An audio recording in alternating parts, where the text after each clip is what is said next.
Well, all right, everybody. It looks like I'm already experiencing some technical difficulties. Give me just a second.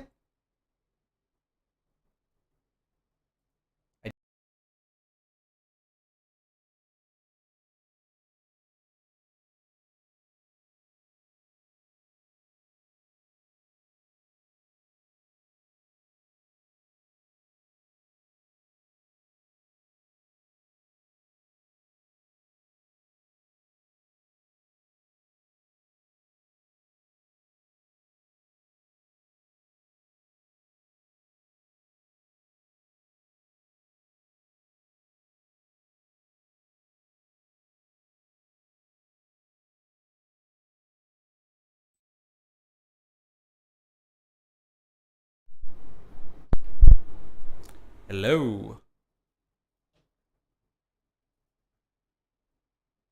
Can you hear me now? Or at least I hope so. What a way to start the show, huh? There we go. I think things are starting to work now. Hey, can you see this Yahoo behind me? This is Joey Ryan from the Pool Player Podcast. Okay. Yeah, in this camera here. Or actually, you can go stand in front of there. I'll just turn my face cam off. There we go. I think everything's working now. Had a bit of a technical difficulty there because we did have the power go out in my house, and so it looks like everything's good to go, at least from what I can tell. But as promised, I've got Joey Ryan from the Pool Player Podcast. I think what we're going to do here is we're going to have 2 exhibition matches because he is the higher Fargo rated player, so I'm hoping to humiliate the hell out of him probably right now. But if I can't do it, then hopefully Jesse can possibly do it. But we're going to do the Texas State Open race to 9 format, 9 ball in the spot, 3-point rule, and let's just see what happens. So pretty much, I know many of y'all might have some questions, but we don't want to bog the stream down too much with questions as of right now.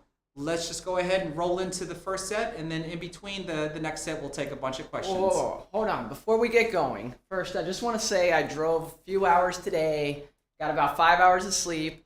It's raining here, so it's humid. I'm from Arizona. I'm not used to the humidity.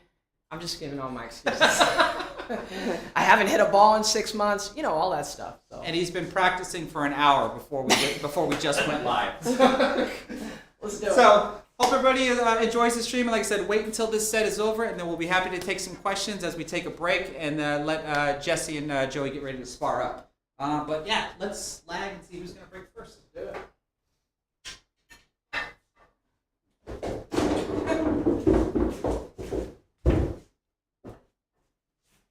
I was lagging terribly yesterday. Hopefully I don't do it today. Good luck, bud.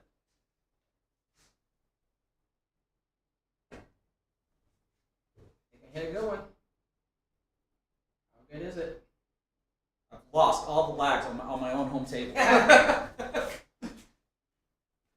table advantage. Can I fade it? Oh, let's find out. All right. Let's get the coins going. I don't have a fancy overlay for exhibition matches.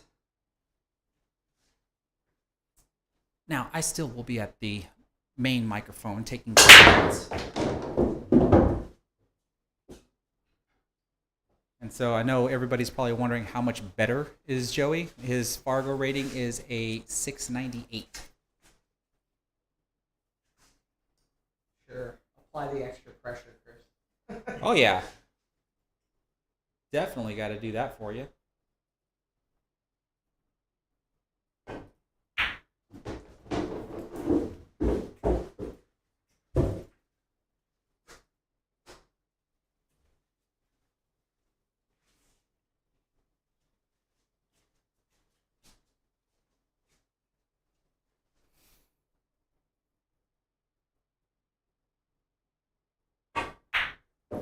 Looks like you already got a fan, Joey. Somebody by the name of Shorty Dancer has recognized you and says Shorty, what's up? Says you're a cool guy. Thank you, Shorty.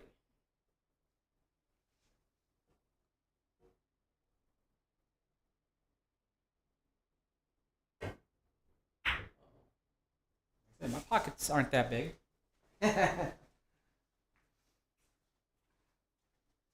Now, like I said, he's already been practicing for an hour. We've just been watching him practice. I literally haven't hit a ball yet.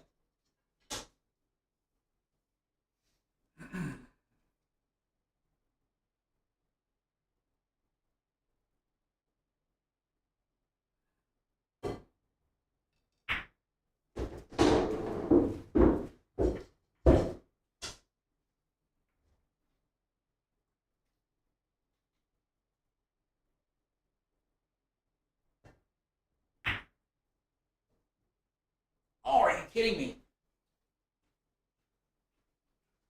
Might be in business. Well, I figured I got to give you a handicap.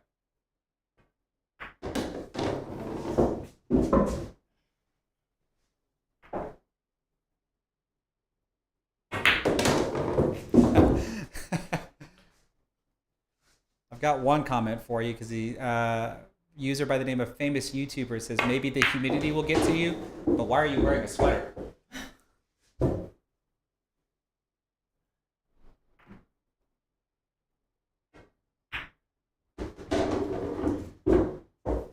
Referee, can you remove the magic rack? Oh, would you like me to remove the rack for you?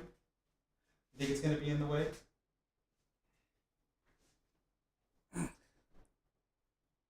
Good shot. Nice out. Thanks. All right, everybody, you know the drill. If you're watching on YouTube, please give the stream a thumbs up. And if you're watching on Facebook, like the stream and then consider sharing it to your Facebook profile or your favorite pool groups. I would really appreciate it.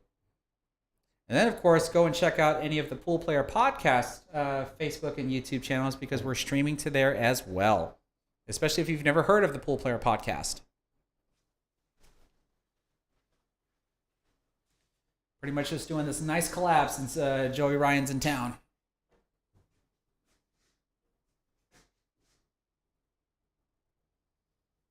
Yeah, I was going to say, don't forget to move your coin, right? If you break, it doesn't count. Good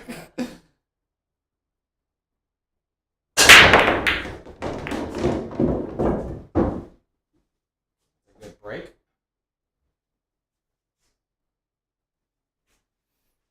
All right.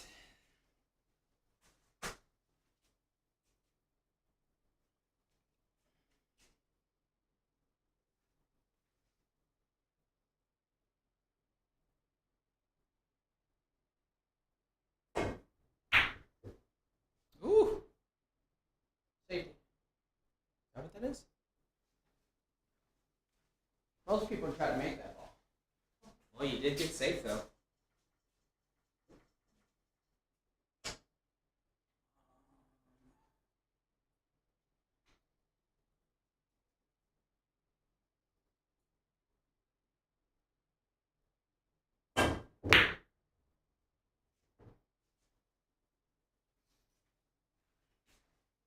Almost kicked it in. All right. You got me.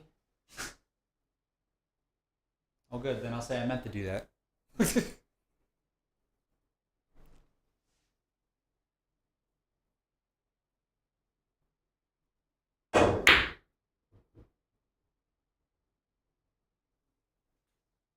me back.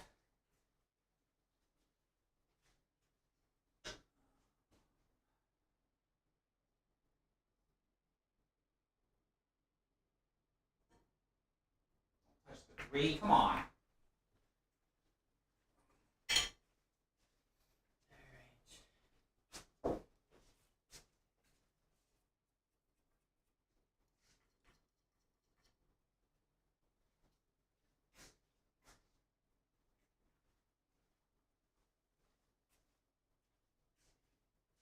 Well, that's actually neat. It tells me when someone is chatting on your channel.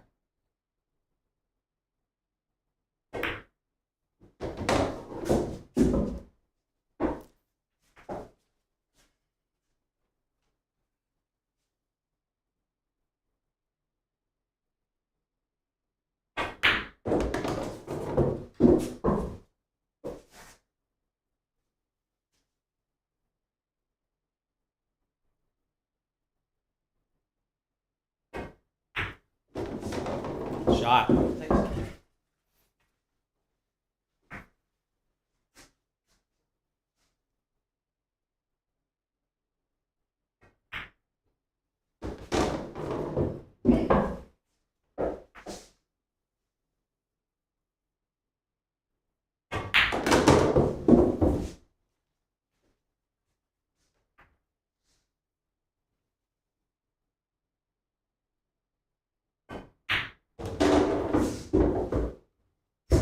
Did I mention you have to bank the 9 out? I might have.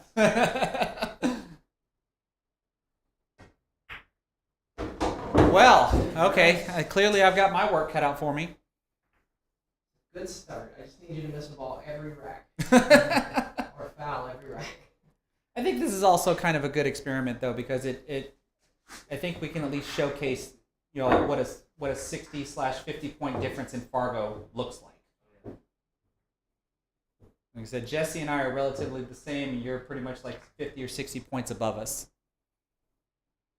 At the end of the day, Fargo is just a number. I mean, you're not wrong. You're not wrong.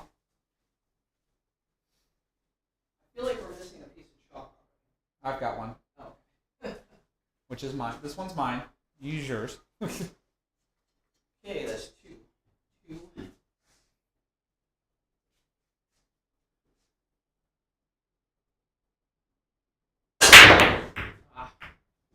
Got to cut it. All right, I have a shot.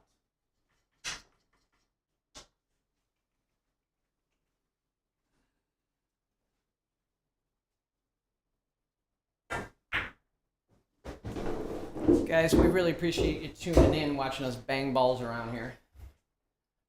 Chris is a really gracious host. I was just coming through Texas, and he agreed to have me over and play a set of pool. I think that's awesome.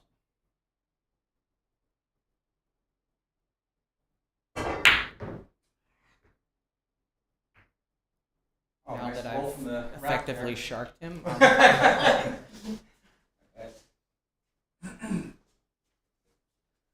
No, I'm just giving you your opportunity to showcase your skills off.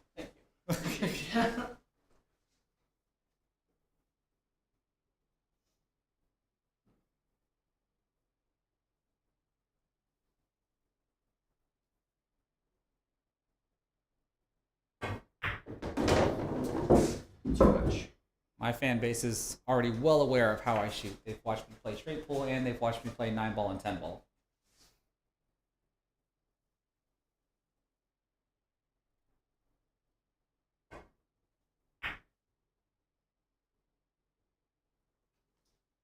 Hit.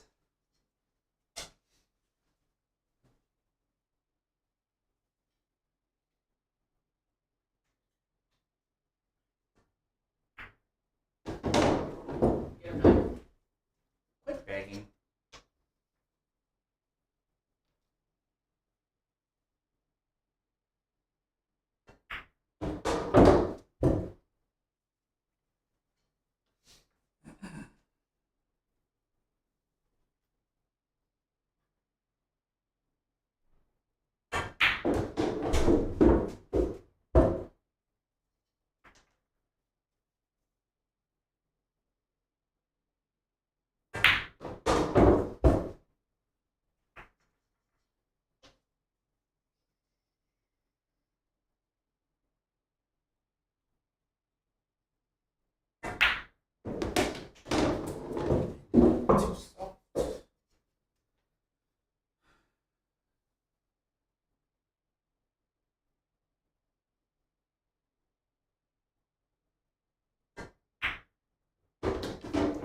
Too hard, too soft, too hard.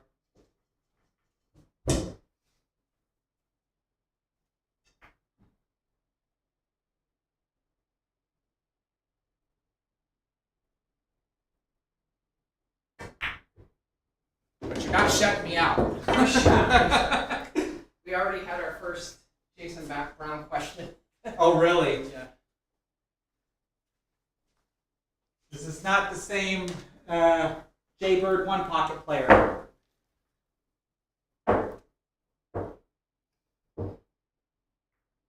Yeah, guys, we're here playing the same format as the Texas Open. If you guys haven't checked out the Texas Open, it's going to be at Skinny Bob's in Round Rock this week. It's going on right now, the one pocket, and then followed by the 9-ball. Great event. I played in it a couple years ago. I had Billy Thorpe shaking in his boots. Just kidding. He destroyed me. But it was a lot of fun. So check it out, or you can check it out on Pool Action TV. Get the live stream.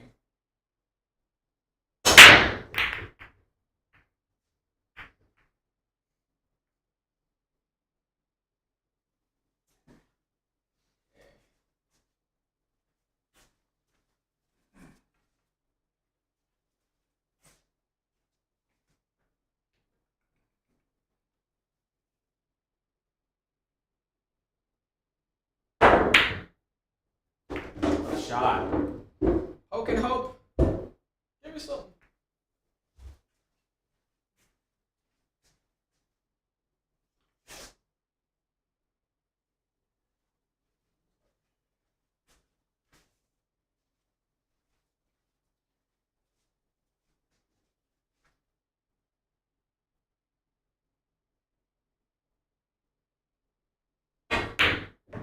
Ooh.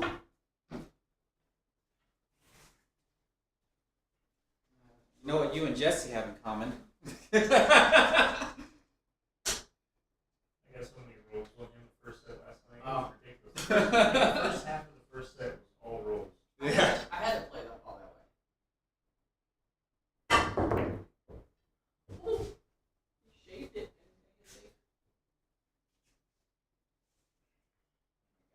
At least you can see it. I have to put an extension on. An extension on your extension?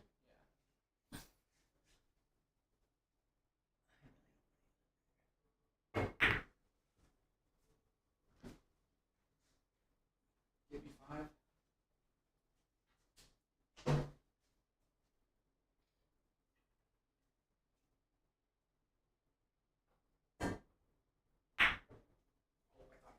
Not even close.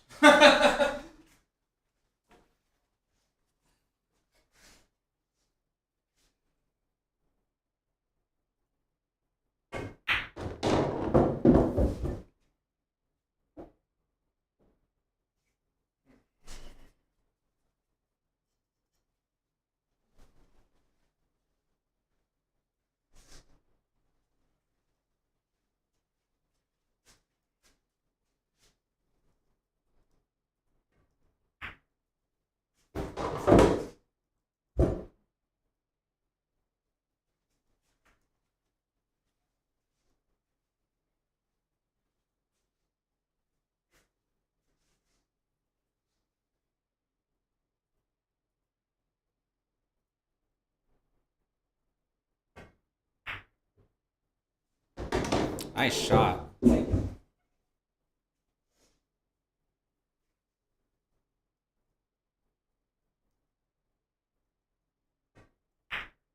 guy.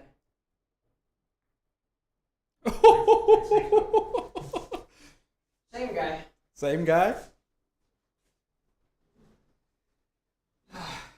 Why?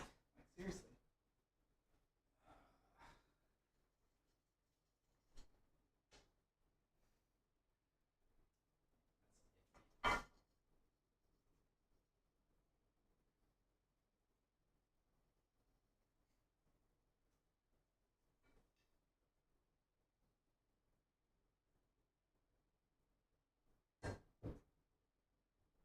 Oh, come on. What happened? Foul? Yeah, barely missed it.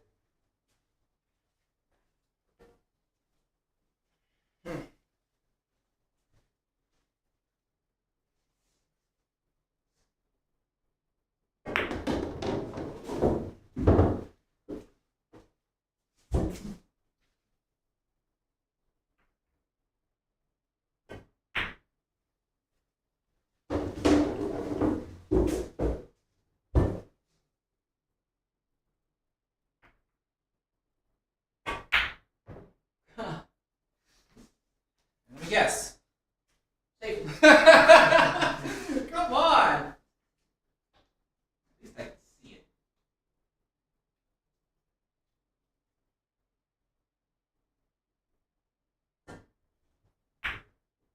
Nope, that's gonna leak out. And the viewers dropped down to 5. Well, if I want Not to, because of you. Because of me. if I want to add extra pressure, I mean, we do have 97 people watching on YouTube, so across all other platforms, it's got to be over 100. Thanks everybody for being here. We really do appreciate it.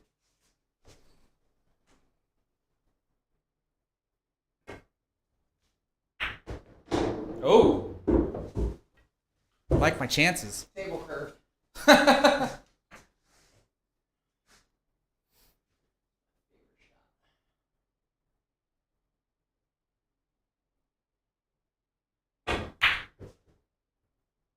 What, one pocket?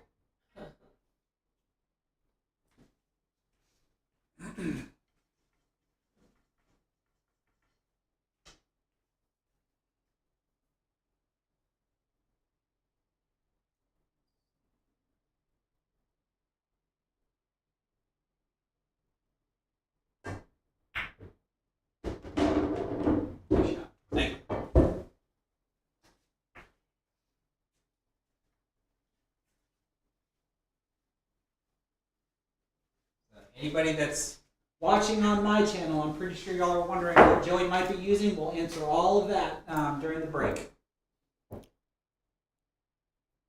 Yeah, guys, and this is Joey. If you're watching on Pool Player Podcast, on Facebook, YouTube, if you're watching on our Dogging It Twitter, and you're not following Low Chris, I think everybody's following Low Chris, but if you're not following Low Chris, get over to his YouTube, check out his Facebook, and give him a like, a subscribe, follow, all that good stuff.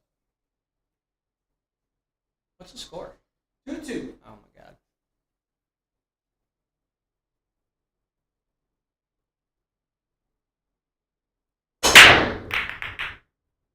Scratch him. Not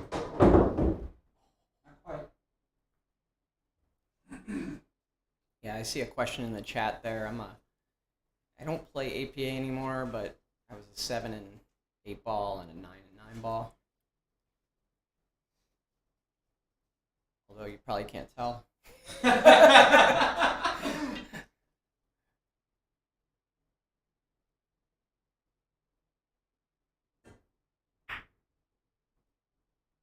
shot. Oh, and I can't even move the rack. Not anymore.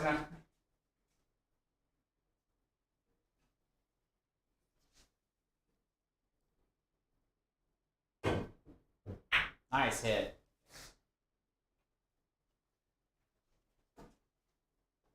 This will be always everybody's complaint about using.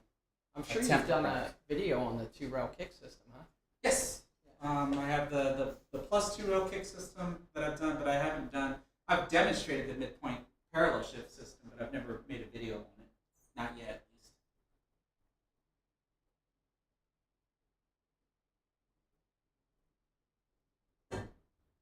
All in due time. Oh boy.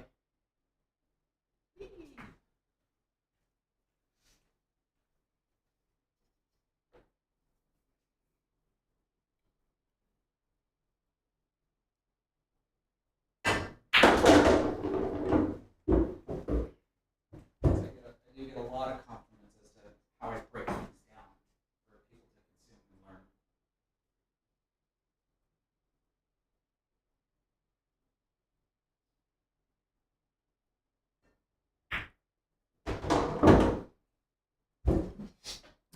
I do not play much straight pool at all. I did compete in the Maryland State Straight Pool Championship back in maybe 2006 and didn't do so hot. That's all I ever play now, because I'll be going right back to it after the open. New favorite game.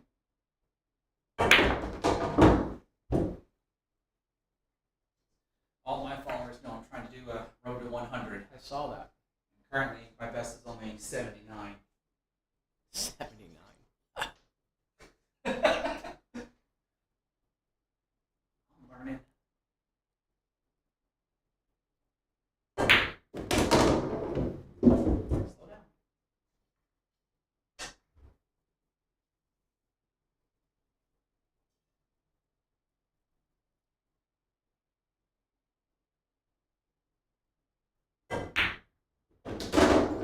Wow, overspun.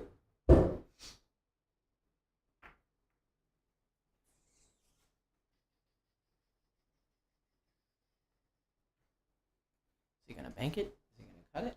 What's he going to do, folks?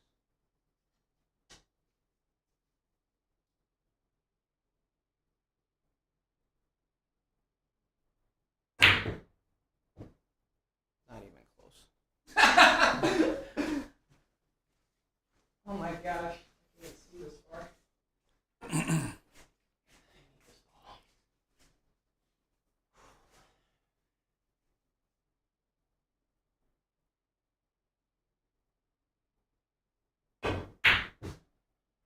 Well, at least you lived up to that statement. Really?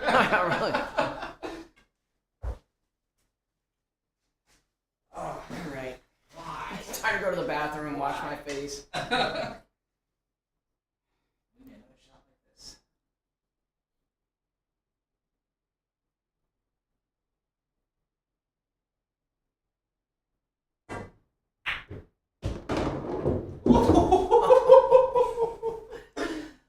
I deserve that. Don't leave me a cut shot. All right, while this is going on, Chris, what do you think in terms of who do you like to win the Texas Open this year? We talked about that during our last one, or last night during our last stream, and Hopefully you remember what you said. well, no, I do, because and it was to this day that I would still have to say that I think Federer is the favorite to win. Yeah, he's kind of winning everything he plays in these days. Pretty much. Him and Christina already at least won the Jack and Jill Scotch doubles. I'm not watching on Pool Action TV, so I don't know how he's doing in the one pocket.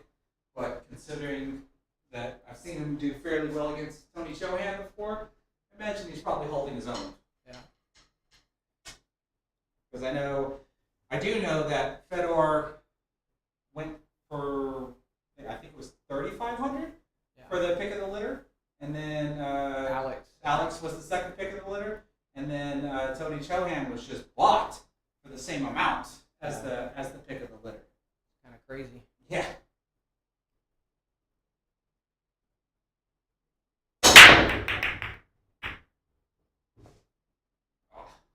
Guys, I see the questions. I'll answer those in 1 second after I dog a ball. This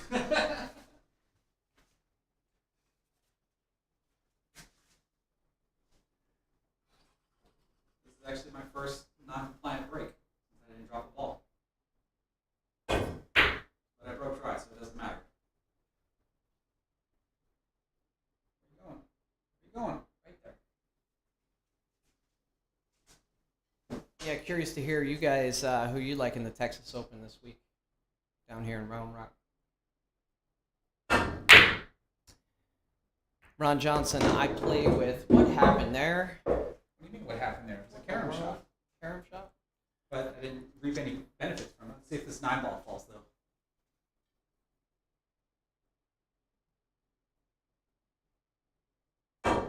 Is that a good hit? Ooh.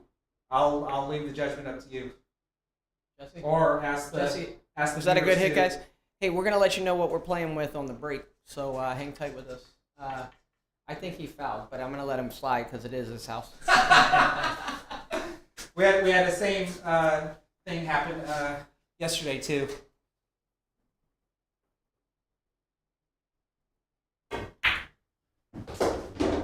just wanted to show that you can make a far shot after missing the last one. Yeah.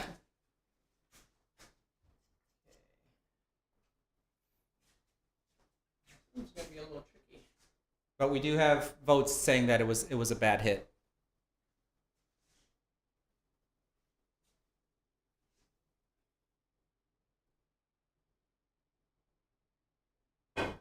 Good shot.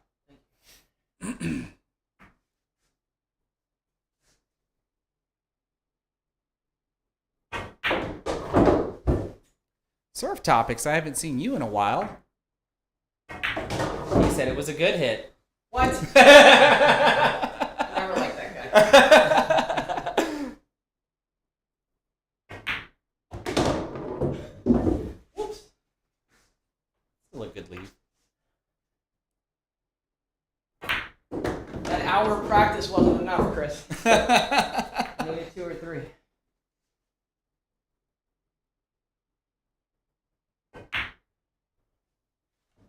Nice.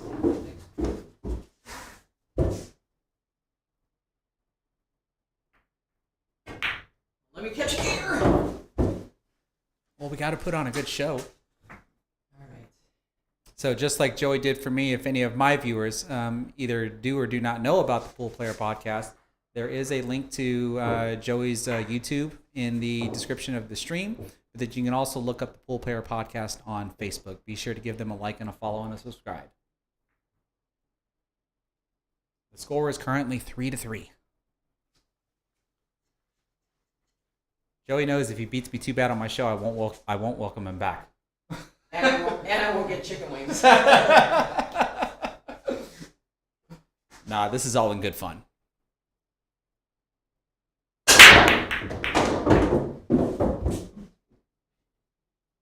As you can see, our breaking styles are completely different.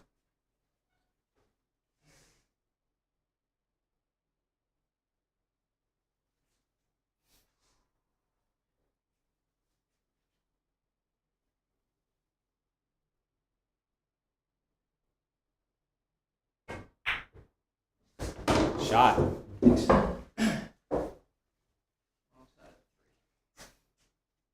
Oh, good side for me then.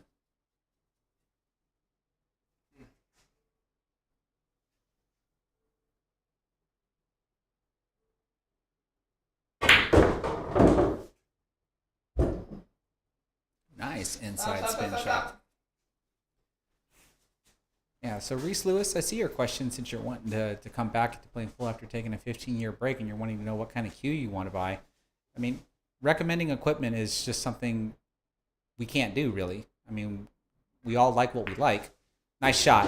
We all like what we like, and what we like you might not like. So it's just hard to say that I can recommend one gear, and Joey can recommend another, and Jesse can recommend another, and you might like one of them or you might like none of them. But as Craig said, the true answer is going to be the one that you like and the one that you can afford. You went for a safety? I couldn't do much. He says he couldn't do much. Gotta hold this guy down.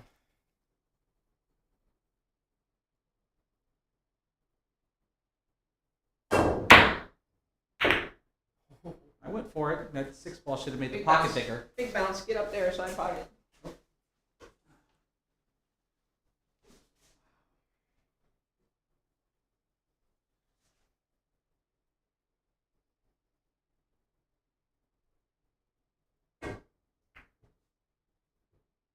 Ooh, he overcut that one.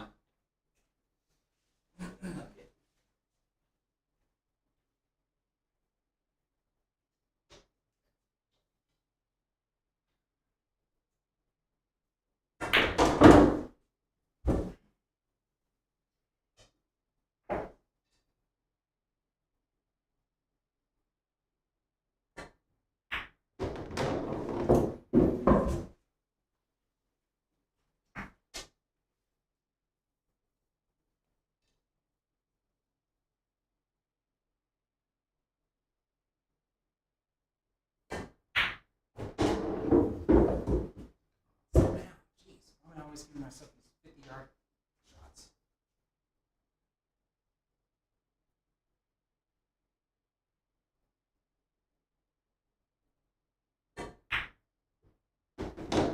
Thank you.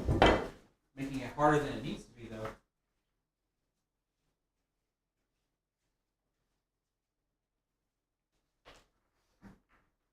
So should we hopefully expect the Pool Player Podcast at next year's Texas Open? I understand work got in the way this year, right?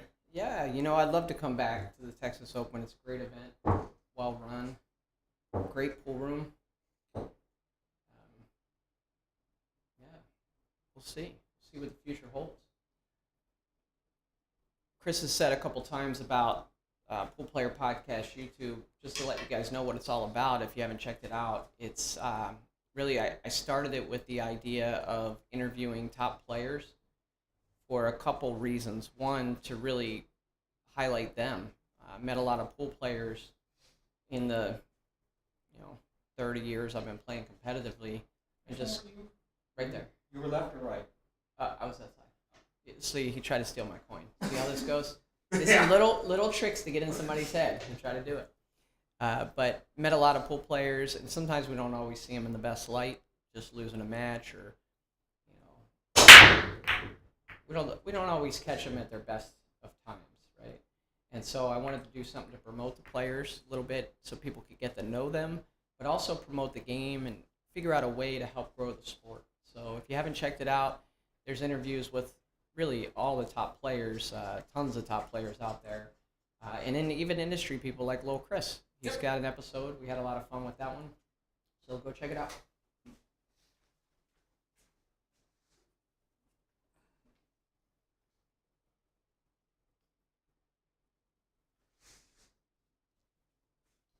Two ball goes in like 1.5 pockets.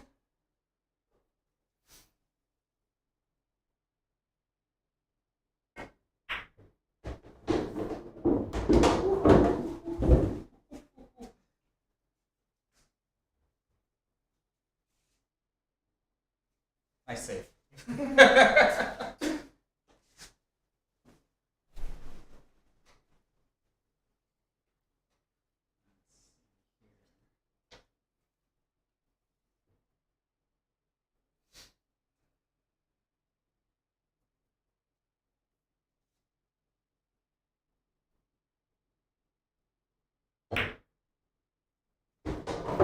Yeah, thanks, Marshall. I appreciate that. That Tyler Steyer episode was great. I think it was episode number 3, and actually,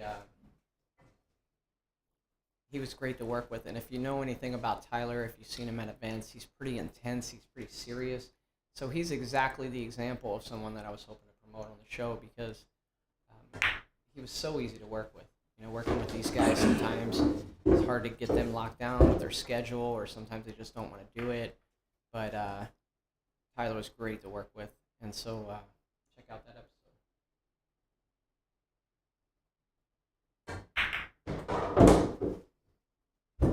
Good shot there by Chris. Notice how he really focused on where that 4 ball was going to go after contacting the 8. Very important combinations.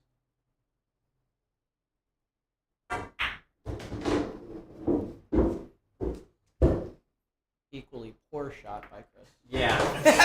As soon as it flinged off that short round, I'm like, I'm in trouble. I'm in trouble. Same guy. Exactly, same guy. That or you're rubbing off on me with your last scratch. Scratch what are you talking about?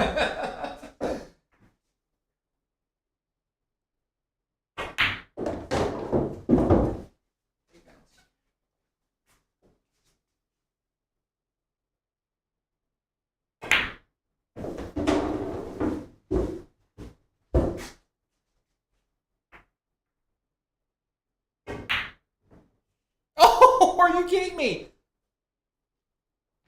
Did you rush? Okay, I can't reach that far. Did I mention I drove 4 hours? Did I mention it's raining here and humid? All right, guys, don't worry. I'll kick it in gear in a minute. Not if you want chicken wings. I saw a question about my cross, and does it distract me when I'm playing? It doesn't. I think the only time I've ever had it distract me is when I am playing on a bar box that has the metal around the pockets, because there's been times where it'll snag on the pockets. But most of the time, I'll have it tucked in my shirt when I'm playing because of that. Most of the time. But here at my house, I never have to worry about that. You guys have seen Chris play. You know he needs Jesus. Well, I mean, clearly he comes through. I mean, you dogged that 9 for a reason. Divine intervention. Or was it free will that you missed?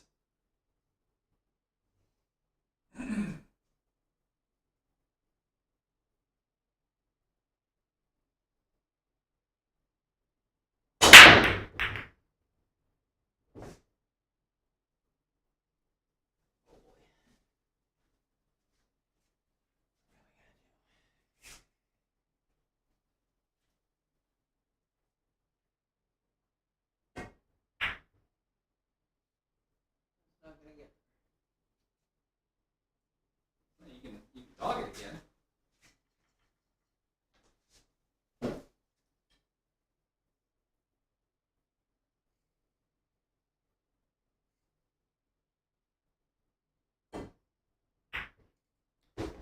You know, that question about does his chain bother him when he shoots, it kind of reminds me, there was a really good pool player in Maryland that just passed away. His name's Don Hutchins. And good gambler, good action, always getting into action.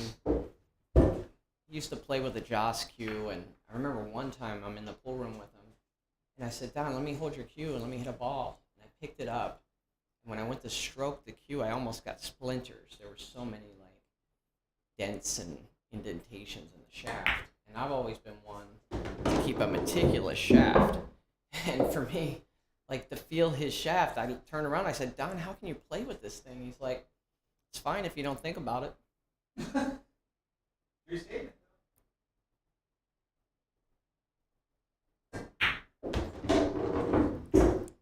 Absolute true statement.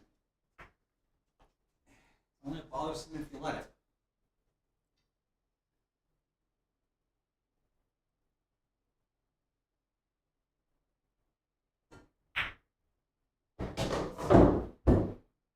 Item, hook 'em.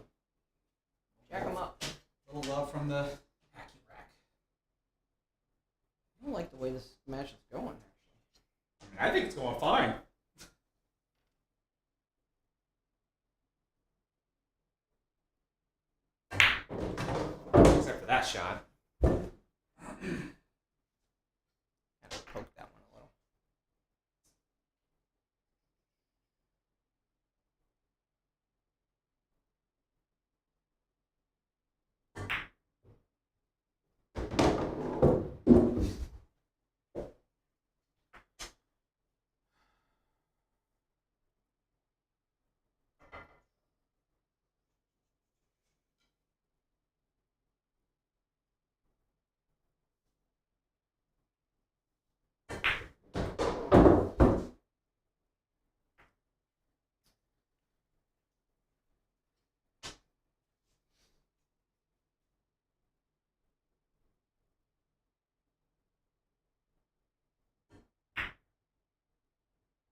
Oh boy. Oh boy. Guys, what you'll notice there, he gets out of line. I think it was the 6 ball, pretty bad. But in pool, you're always really one shot from getting back in line. Yep. And he bared down, made a good shot, got back in line, and was able to run out. It was a great job. Thank you. You see so many people get out of line on a shot, and they just storm around and throw a Fall hissy apart. fit. And it completely takes them out of their game, so they can't pull off that shot to get back in line. So I guess that's my unsolicited piece of advice. If you get out of line on a shot, just stay calm, figure out what you need to do on that next shot, get back in line. Can I get a scratch? No. You got one last. I wonder if that 4, the 4 passes 5.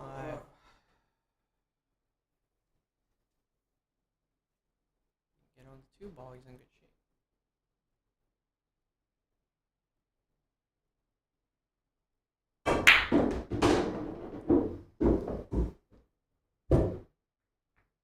Close enough. Not exactly where I wanted it to land. Chris says close enough for government work. That's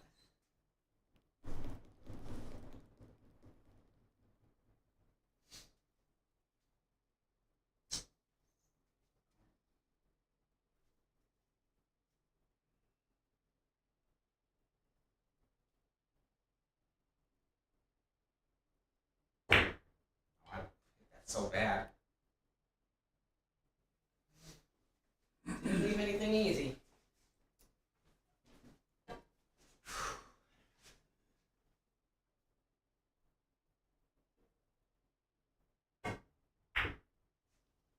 Good shot.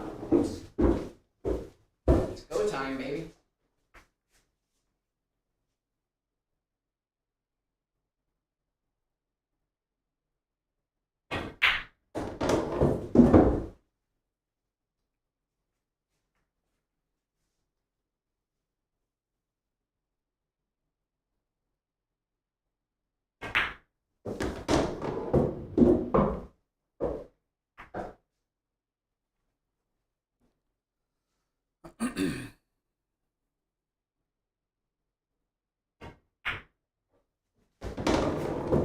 Joey's catching a gear.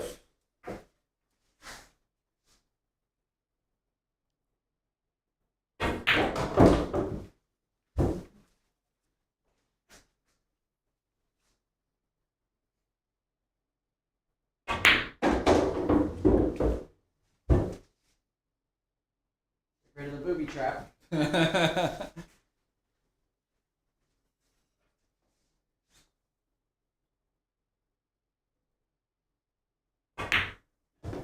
Nicely done. I like this comment from Surf Topics. He's telling you to get back in there, Joey, because we both started off with some real soft, nervy strokes, but it looks like I'm getting more comfortable where you're a little behind. I bet you would like that comment. Oh boy. This guy.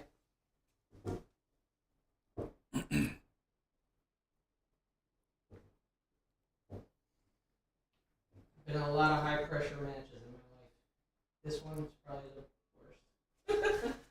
I don't know what it is about playing in tournaments that, I guess we're just so used to it because we've done it, but playing in this type of environment is like a whole nother level of nerve-wracking. At least it is for me. Yeah. Streaming? Yes. Yes. Did you double No.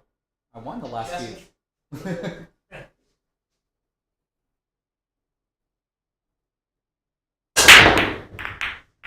Thought I had that one. So you're trying to go for the one on the side. Yeah. I don't go for that on my break.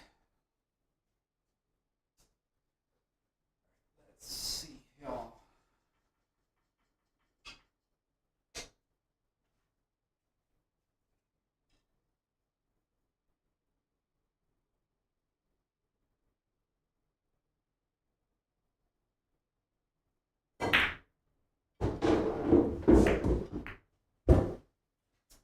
Take it. I will take it.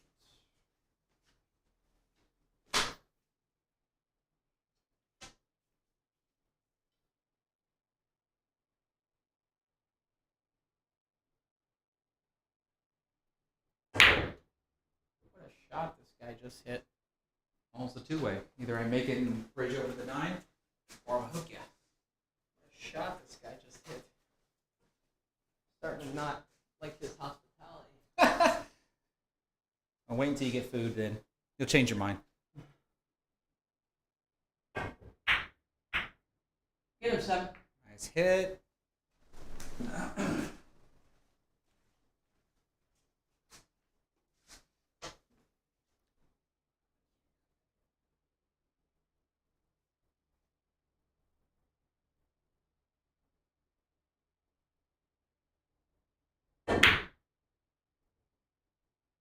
Well, looks like he had a good shot.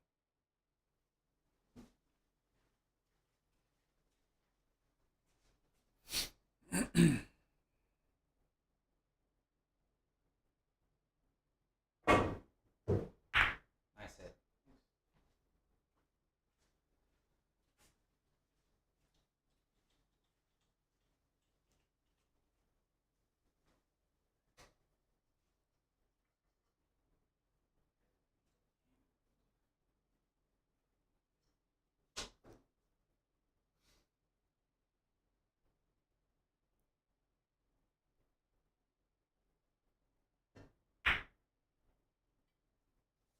Ouch.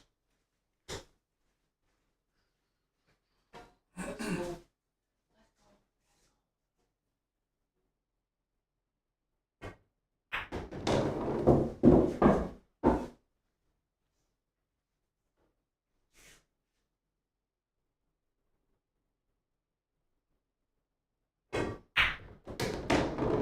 Get him, 9. Hey, easy. Dang it. I'll clear that.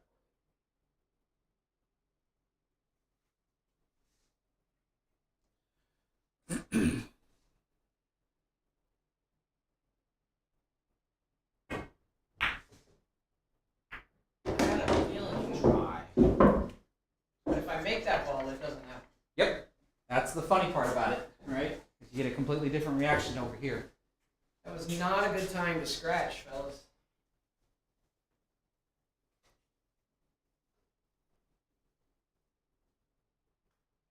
I don't really like going this route.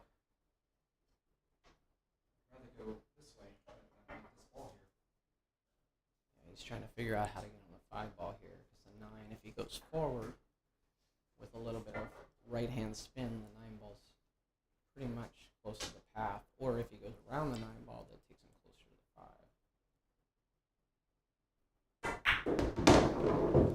5. So he shoots the less desirable. Yep. Shot.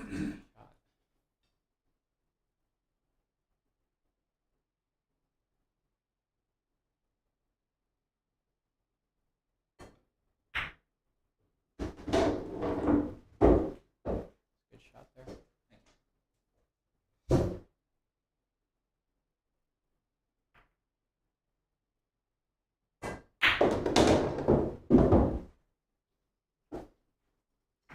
Right to the center of the table.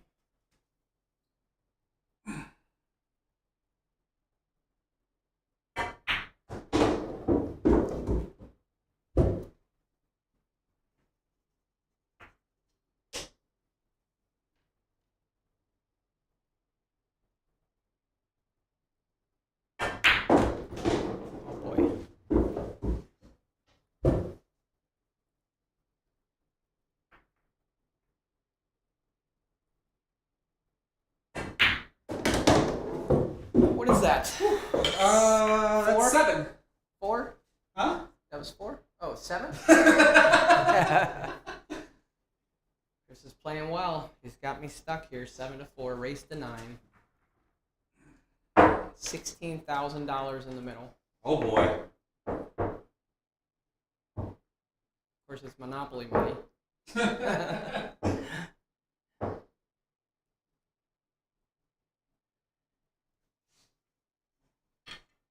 Guys, thanks for tuning in on this Tuesday evening. Is it a Tuesday? Well, I have to extend my thanks to you for reaching out, saying you wanted to hook up. Because what? I think it's been since what? You weren't here last Open, were you? Was the Open? Yeah, before last that? time I saw you was 2 opens ago. Yeah, so that was two About years 2 ago. Last years time we ago. saw each other face to face. Yep.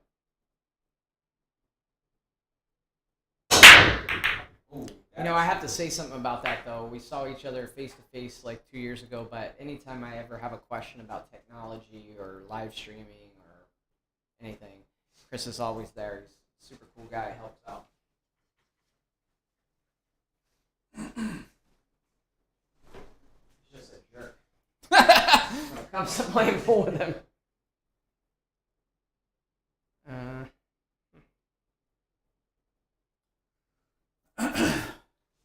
gonna regret this. If you ever get down on the ball and say you're gonna regret it, don't shoot it. Leave me a shot. Yes.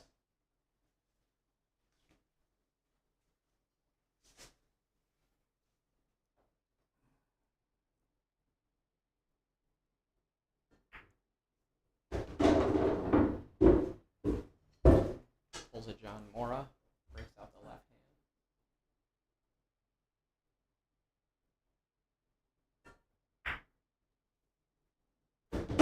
Sometimes it helps me ambidextrous instead of playing with the bridge.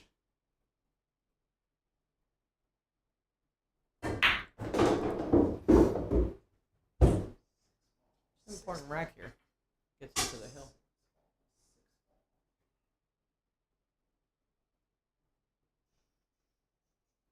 Dilemma here is what to do with the green 6, which I am not going to commentate on that.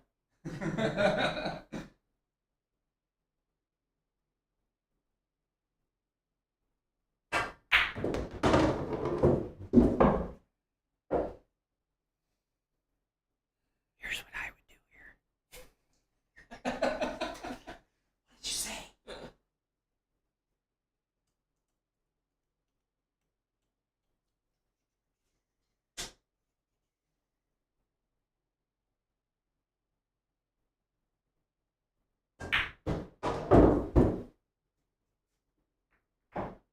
Ah, come on, you went too That was far. a good try.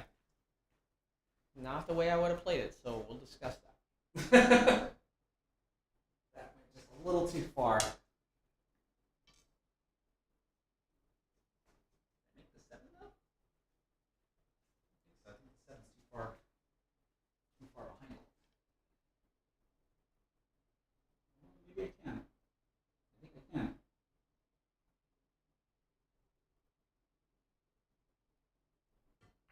Nope, never mind. But I still get the safety as Liar, backup. you were just trying to torture me.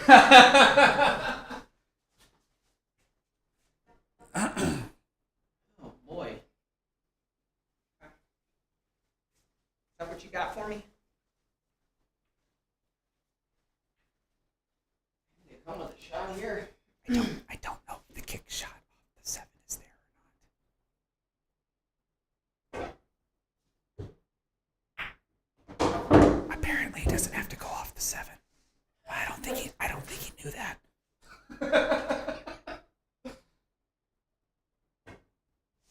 Oh! Holy moly.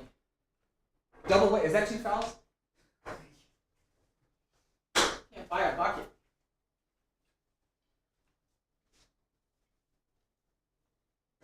Oh, crap. 9 ball. 9 ball. All right. Well, just wanted to showcase the air rush is all. Those of you at home, don't ever do that.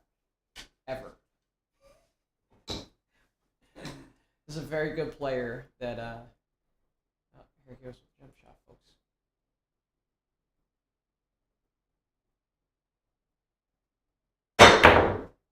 Not even close. What are you talking about? Oh, never mind. Very good player that used to play in Maryland. His name was Jerry Slipka. And one time I heard this story that somebody asked him, what's the best piece of advice you could give somebody about pool? And he said, think of the absolute worst thing that could happen on every shot and don't do that. That's what just happened to Chris on the 7 ball. All right, he gives me new life. I gotta bear down. Come on, baby. Come on, Jesse.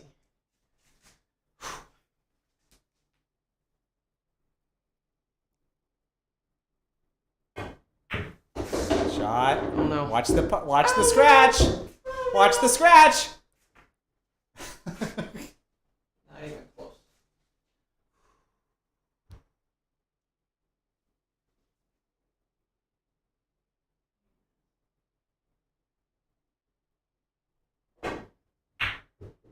Wait for it. Leave him long. Leave him hooked. Hidden up on something. Jeez. That's not good.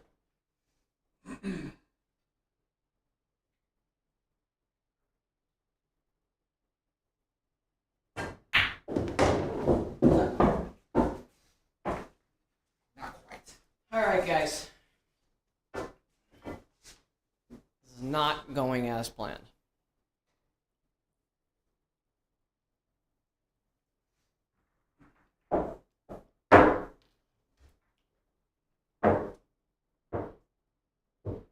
I have to win every game.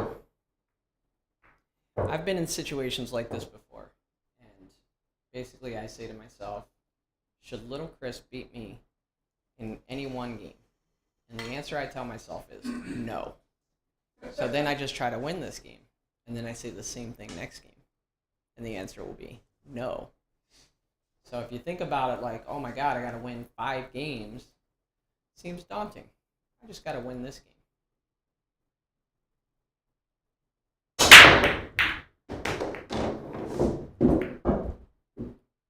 So if I break and run though, does that change your scenario? Well, yeah, I will lose then. I've yet to do that yet. I had 4 chances yesterday, blew all 4 of them. This looks like a pretty good one, so I hope I don't blow this one, even though I'm already jinxing myself talking about it. I think it's important to note here that little Chris is probably playing in the Texas Open, so I want to make sure to boost his confidence.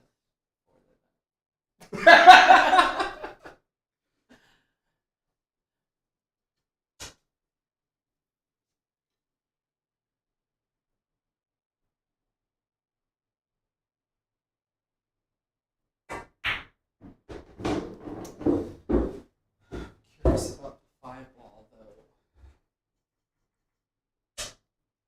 Unless I move it right now, it's still get a shot for 3.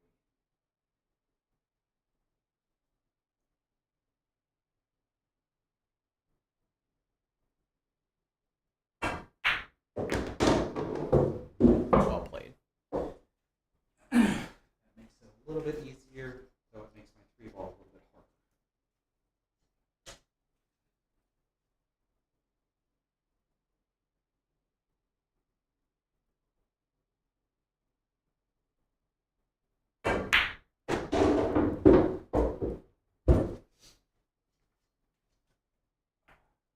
It's like he's fixing to run this table. In Texas language. Fixing to run it.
excellent shooting by Lil Chris. Good job, buddy.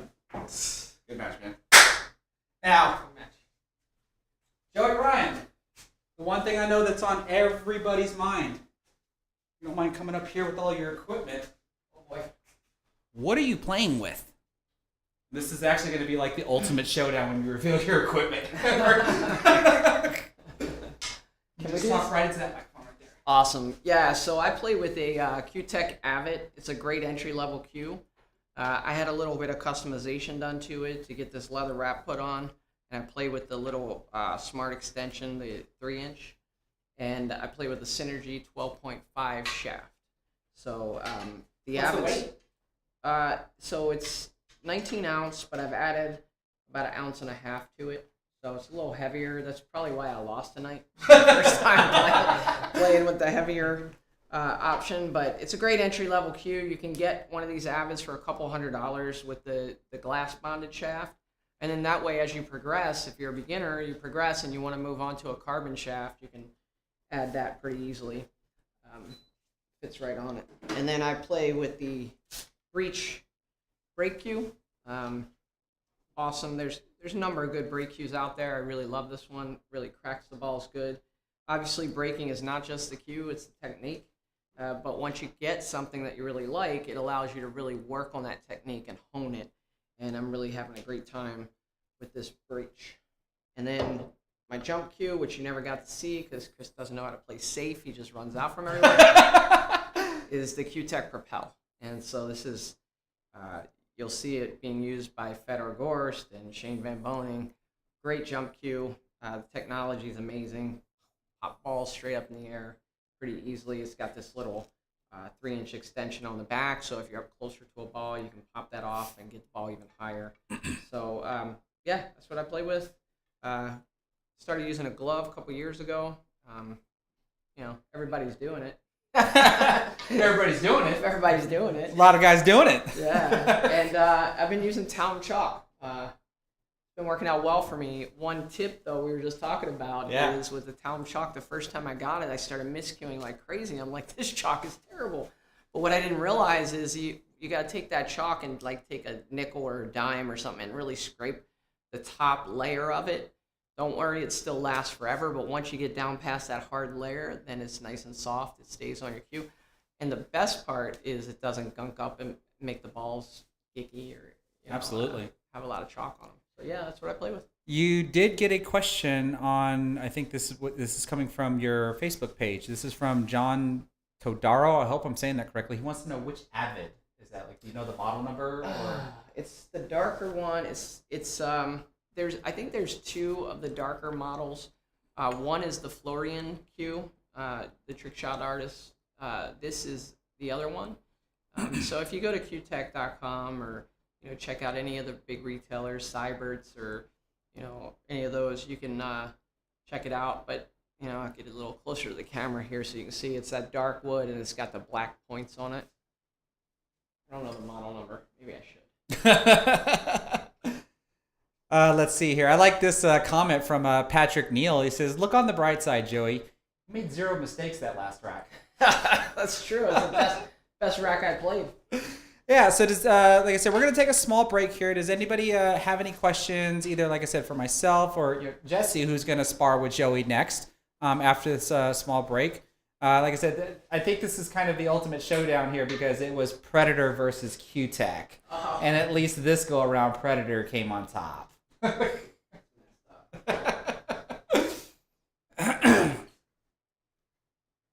Oh, but Patrick Neal says you can beat Dominic Dunn with that equipment. Funny story about Dominic Dunn. He comes up to me in Las Vegas last year and he says, "I'll play you 1 rack for $100." And so I said, okay. And I was scared to death, but I beat him. Oh, that's too funny. That's too funny. Let's see here. I'm going to glance around to see if there was any questions that might have rolled by while we were playing. I'm going to stand here and just occupy the table so Jesse can hit any balls. I want him as cold as possible.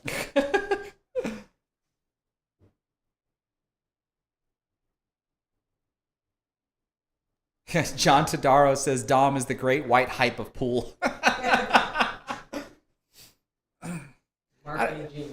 You know, I probably would love to see Dom and Cleary go at it again. I thought that was a fantastic like marketing event, and then of course just the game itself I thought was very fun to watch. I'd love to see them go at it again. Well, you know, it's interesting because if more people, like, if you think about it, the top players, sometimes they even have a hard time posting on Facebook or updating people, you know, but the way that match was marketed, I mean, I'm sure there were people that logged in and were like, who are these donkeys? Yep. Because they looked worse than I just looked right there, you know, missing balls occasionally. But the point is, if the top players could learn to market like that Oh, their for different sure. matches, man, For sure. or have somebody who could do that for them. For you sure. know, No, for sure. that would be great for the sport. Let's see here. I know we covered this before, but it looks like we got someone new turning in. We got Bubba Wells on my YouTube wants to know, what is your APA rank in your Fargo? Well, if I say it now, nobody's going to believe it. But I'm a 698 Fargo, and I was a 7 and 8 ball and a 9 and 9 ball. Yep. And so that still can at least show like the disparity between Fargo and even APA rankings, because I myself am also a 7 and 8 ball and a 9 and 9 ball for the APA rankings, but I currently hold a 629 Fargo. But that's not to say just because like I can humbly admit that Joey's a better player than me. You know, whether or not he's been playing as often as I am, because we both work and everything else. But even when he was here, the last time we played at the Texas Open, all of our sparring matches, I was just getting my butt kicked and learning a couple of things.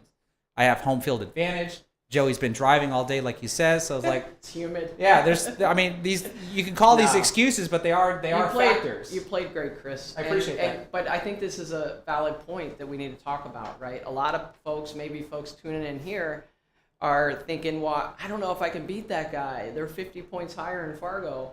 But Fargo is just a number, Yep. right? It's a rating.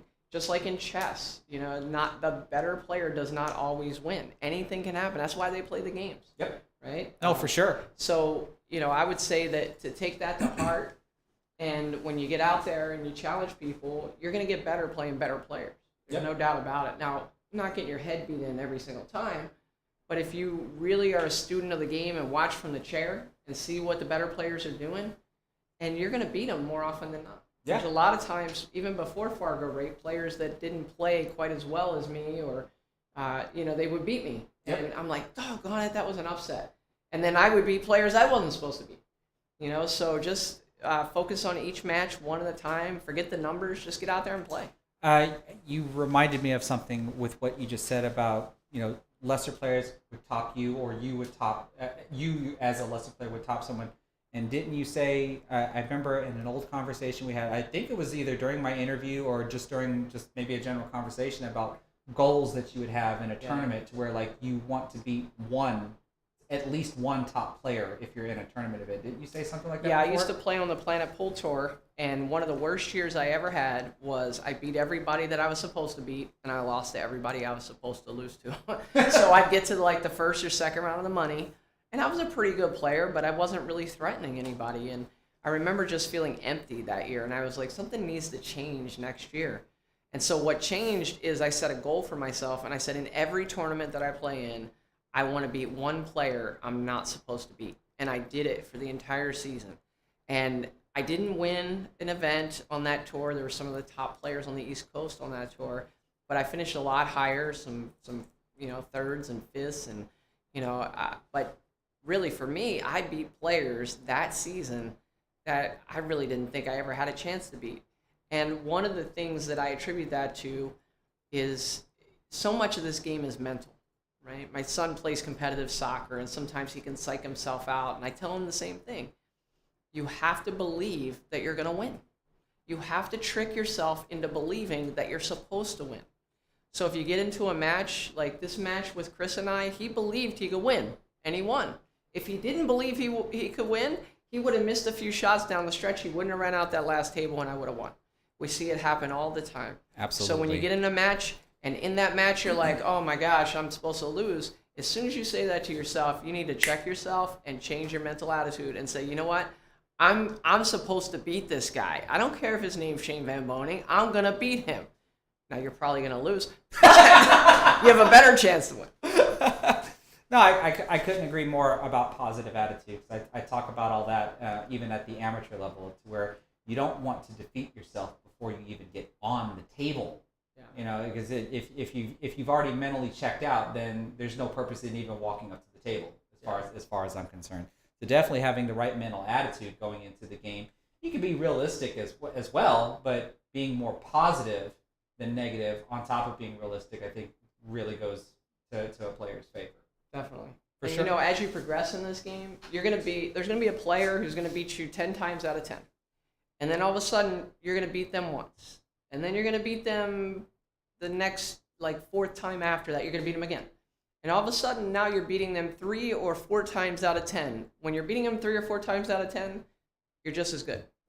You just don't realize it yet. So once you realize it, then you're beating them 6 or 7 times out of 10, and all of a sudden they're not as good as you, and that's how you climb the ladder in this game. For sure. For sure. For sure. And holy crap. Eves, thank you so much for the 666 Canadian Super Chat saying just because.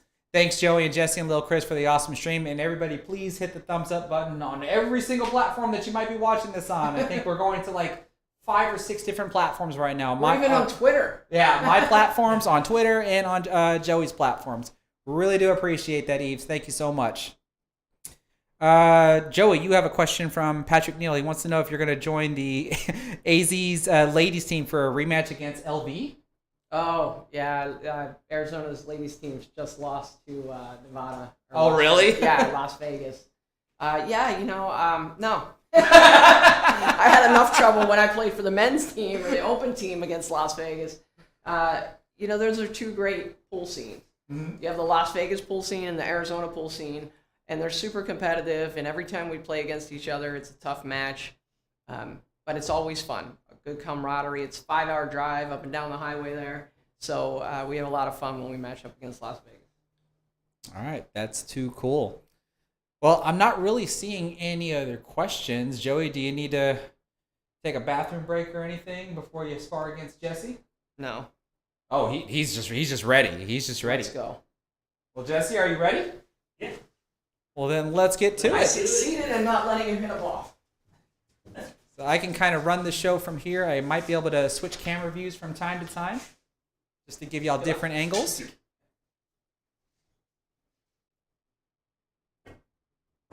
Crush it. So did you. Who crushed it more? Okay, good luck. All right. Not good enough that one of you beats up on me. Well, now that you're finally warmed up, Joey, I think you'll be okay. Yeah, I was about to say, I've seen this movie before. 2 brothers and a stranger. Why do you think Chris wanted to go first?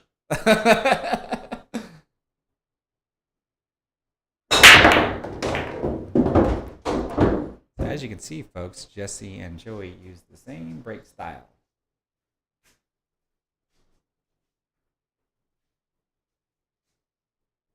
I will be over here doing some colorful commentary trying to shark the both of them. So Can we get you a soundproof? so feel free to ask some questions.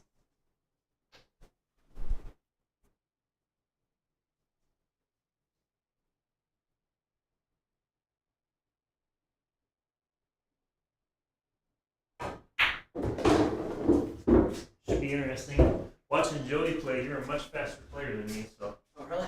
should be interesting. Yeah, both Jesse and I I guess you'd say we're medium paced players. Deliberate. Yeah.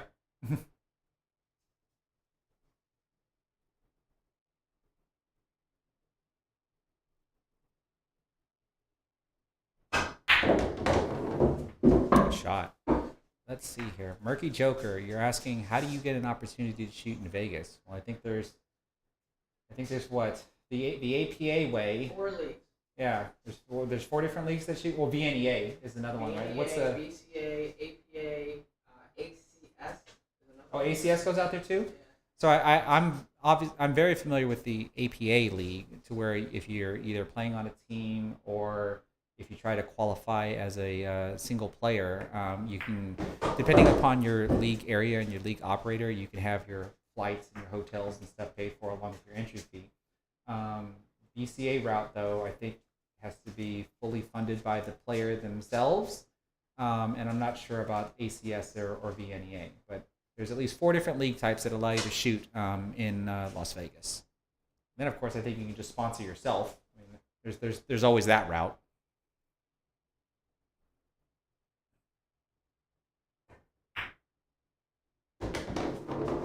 In there, overran it. Overrun it. Oh, thank you, Patrick Neal. He's saying there's ACS, APA, VNEA, BCA, and USAPL. You got five different leagues that you can attempt to join and attempt to make it to Las Vegas. That looks like a one pocket player. Overran it again.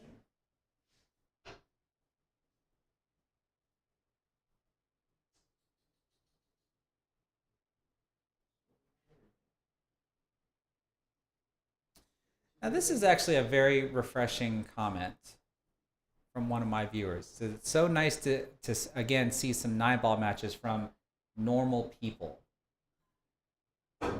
And like This guy. sellout. But I very much like that comment because I always like to say, like, you know, the pros get their publicity as they should, but I just don't think there's enough publicity of amateur pools. So that's another reason why I think of the Dominic Dunn and Andrew Cleary match. You know, is we don't see it, we don't see enough of it, and in my opinion, I think we should.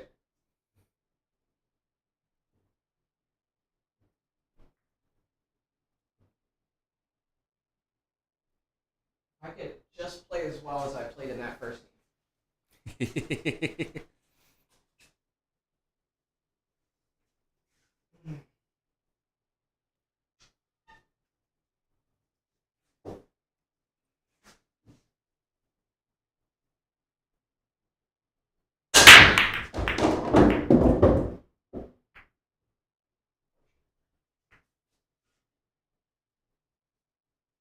If anybody's unfamiliar with when breaking 9-ball with the 9 on the spot, you can see Joey's targeting the wing ball and the 1 ball to go into the side pocket. And the wing ball going into the corner is obviously good. It's the ball dropped.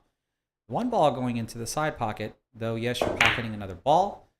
Not so good unless Joey can take note of where the 2 ball's at in the rack, because that's what he's going to want a shot at.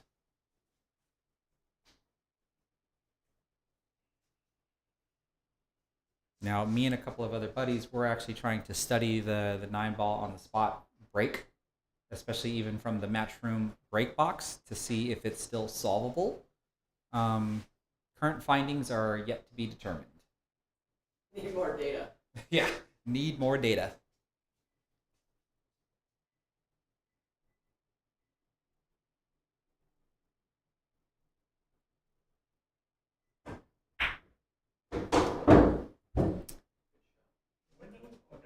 Here's a good question. This is from Hank Bell. Says he's getting serious about pool again. He just got a stick that's coming in the mail. It's a McDermott. What do you do next? Well, chances are you're going to need a case to carry that stick in. And I don't think you want to carry it around in the box that it's going to be shipped in, or it might come in a Q sleeve, I guess. And I suppose you can carry it around in a Q sleeve, but generally speaking, I would think you'd want to have a case for it, because then more than likely after that stick is probably going to be a break stick. More than likely. So a case that can hold 2 Qs would probably be what's next.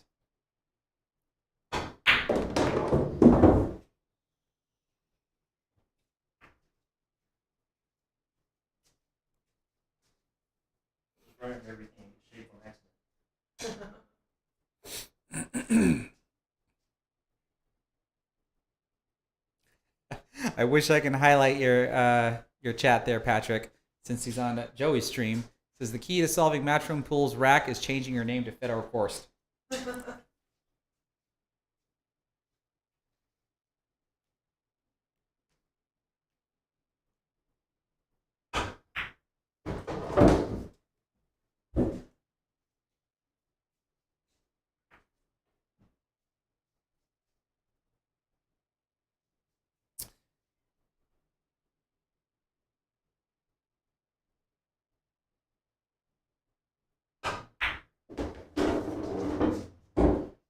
Nice shot.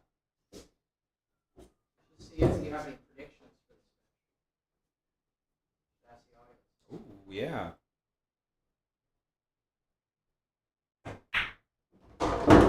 So if anybody saw last night's stream, or based on what you're currently seeing from Jesse, which I'm going to try to shark him because he choked on the 9, the last rack. I didn't choke. And he almost choked on the 8. I choked like 3 shots before the 9. Just kept going. What kind of predictions do we think is going to come from this match here? Good shot, Jesse. All right, so now I saw your comments as I rewatched the stream, and so sorry for not getting to answer this. I guess all 3 of us can attempt to answer this. He says he's trying to get better with his alignment. Now, he's trying to use a drill that he saw from Jasmine Ocean, and I guess I'm having a hard time understanding the issue with alignment when you say that. Like, when you say alignment, are you talking about how you approach the shot, or how your whole entire body is aligned when you're cueing? What issue are you having with your alignment? Because if you're saying you think you need to fix your alignment because you're missing shots, like, the alignment might not be your issue. So, like, what exactly is your issue? Because I don't think alignment is that big of a deal. Or would I be wrong in saying that?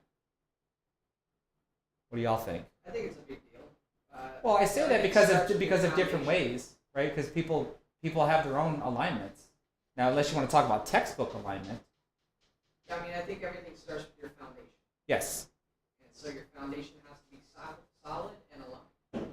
And then from there, everything builds upon that. So that's what I assume he's talking about when he says alignment, is maybe just the way his stance is as he approaches the shot. You'll notice the Europeans walk into the shot, so they get that, if they're a right-handed player, they get that right foot in the right place every time. Right. The left foot comes down to their line. So he's saying, for instance, how do you read and adjust to your own feedback, do's and don'ts, drills to improve? Then that's personal. Like, I don't think there's like a universal answer, other than you have to take note of what you're doing, and when you make your mistakes, you need to dig deep to the cause of those mistakes, other than just saying, well, I missed. Like, you really have to dig deep and understand, why did you miss? Did you miss because you misaimed? Did you miss because your arm tweaked at the last second to be able to cause some unwanted spin? Oh, I get to shoot. It's a 3-point rule. Oh, I don't know what you mean. Like, that would be the best advice that I can give you in regards to, if you feel that there's a problem in your game, then one, having an outside person that you probably deem better than you watch you to point out whatever you think what they think your mistakes might be would be a good way to go. Because otherwise, you just, like I said, you have to dig deep yourself to really determine what issues you might be having with your game.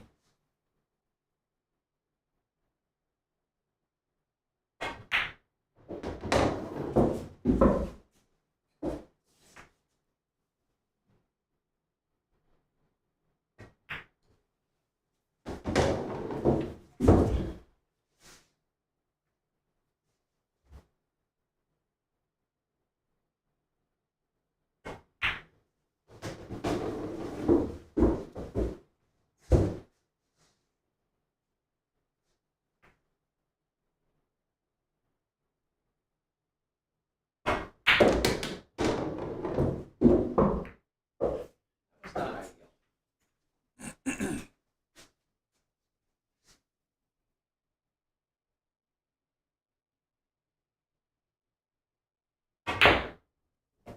Good shot.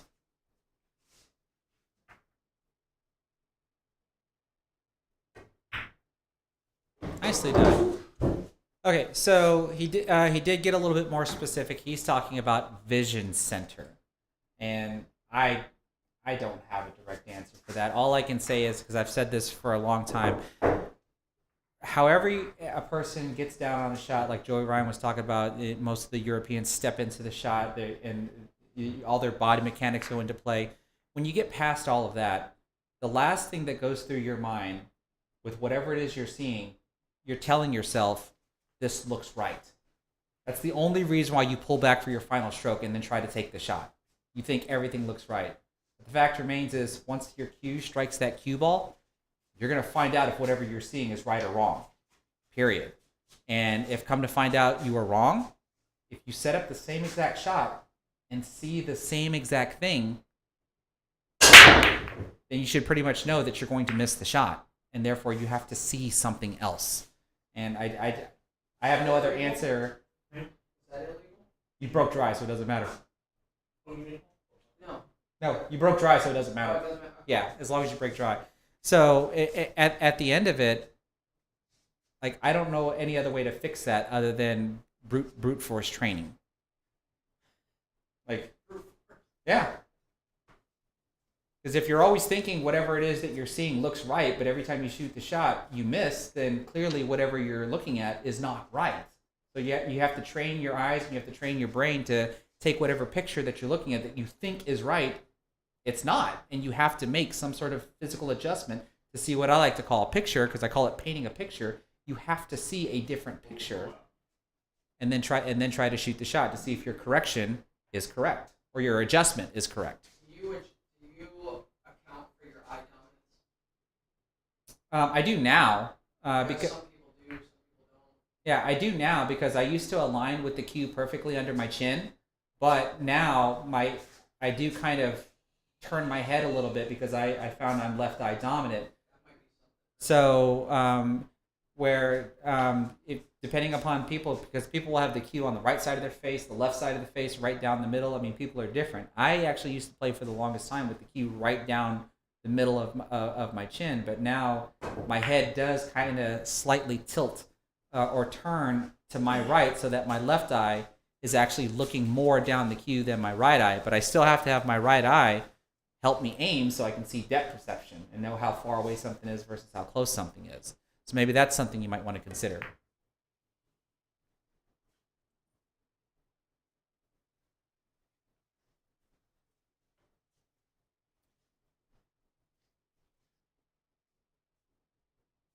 Now, I did see a question that I do want to answer, though. It says your counter example. You're saying you're new to the game and you're both a 5 and 8 ball and 9 ball, and you told yourself that you don't want to buy a new cue until you reach skill level 6. What are my thoughts on that? Well, simply put, one, you're not going to need a new cue when you go from 5 to 6, but I don't consider there anything wrong with you rewarding yourself when you go from a 5 to a 6. Like, that's literally how I would look at it. But then I would ask, would you do the same exact thing when you go from a 6 to a 7? There's nothing wrong with rewarding yourself. How did that stay out? The power of the propel. There's too much stuff there for that to stay out.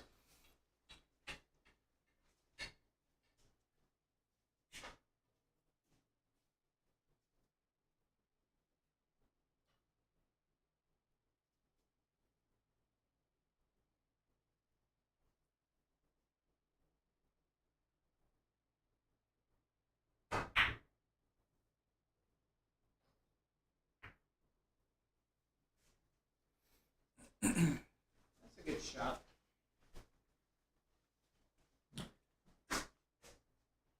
Alright. I'm gonna have to break this out so early. Uh-oh.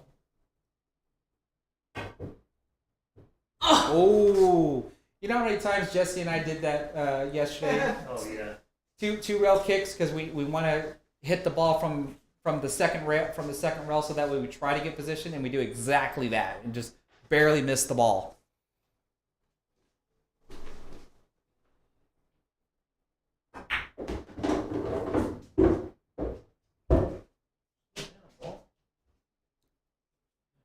So don't forget, folks, I do want to know, what is everybody's predictions? What do you think the final score will be at the end of this match? So currently Joey is up 2-1.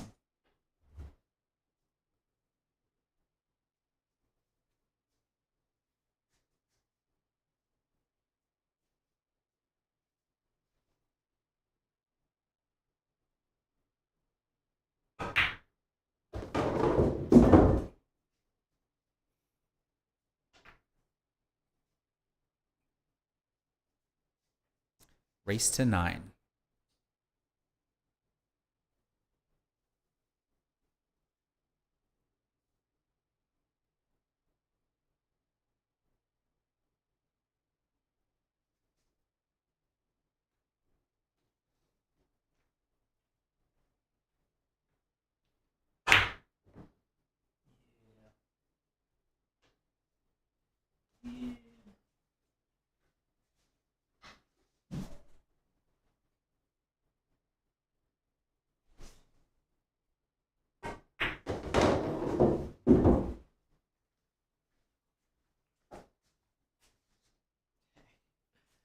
Oh boy.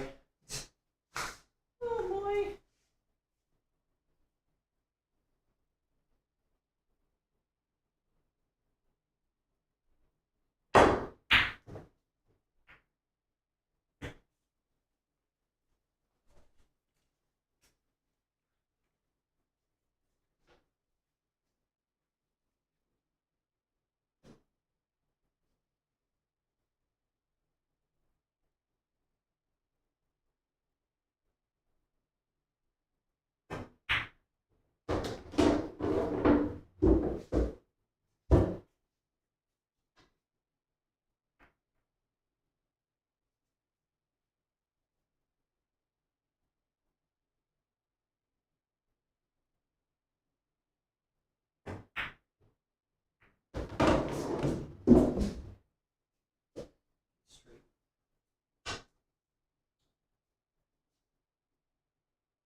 Dog bit.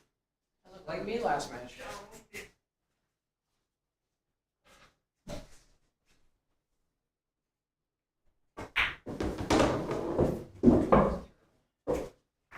Stretching big stretchers and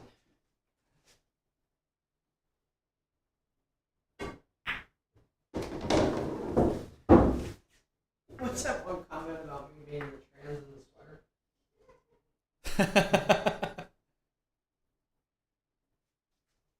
They were wondering that if the humidity is going to get to you, why are you wearing a sweater? So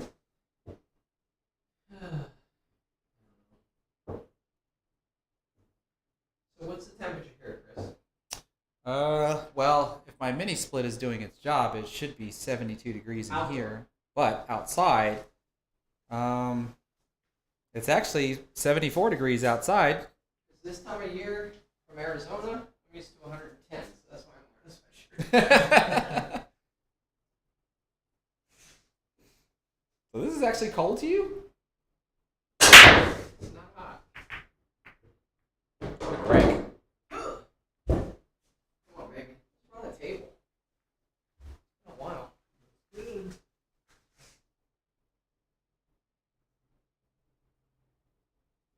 2 to 4. Seems to be the issue.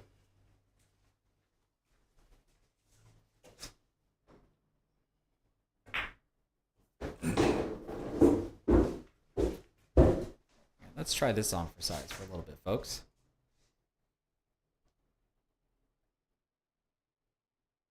I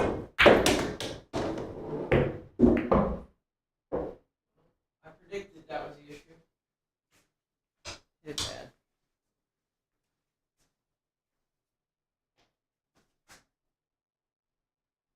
Oh. Maybe I should take this sweater off.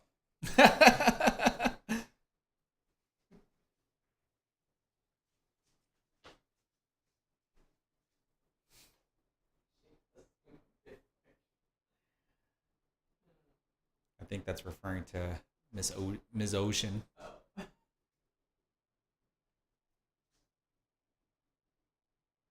We do have one prediction, though, that it's going to go hill. Jaybird for the win. I don't know about that. Especially not doing this.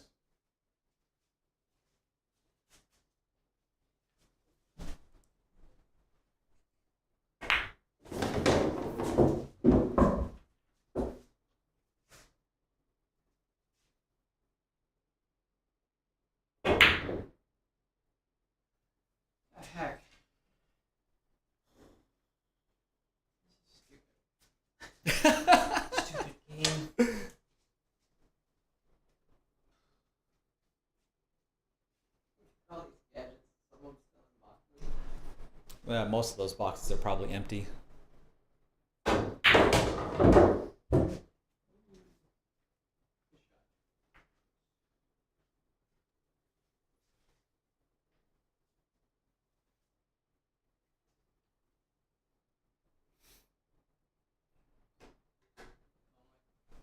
No, that is actually when I first started doing live streams. I actually had a MacBook Pro that I would do my live streams from, and that is the transmitter for a USB headset that I had. It was one of the first wireless headsets that I started using.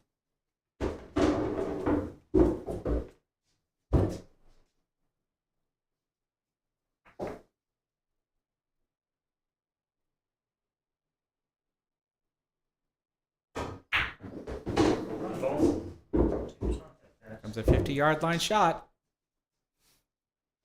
Me and my garbage angles. Actually, this isn't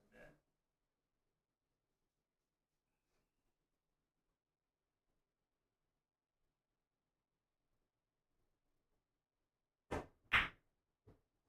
See that? Oh! See that?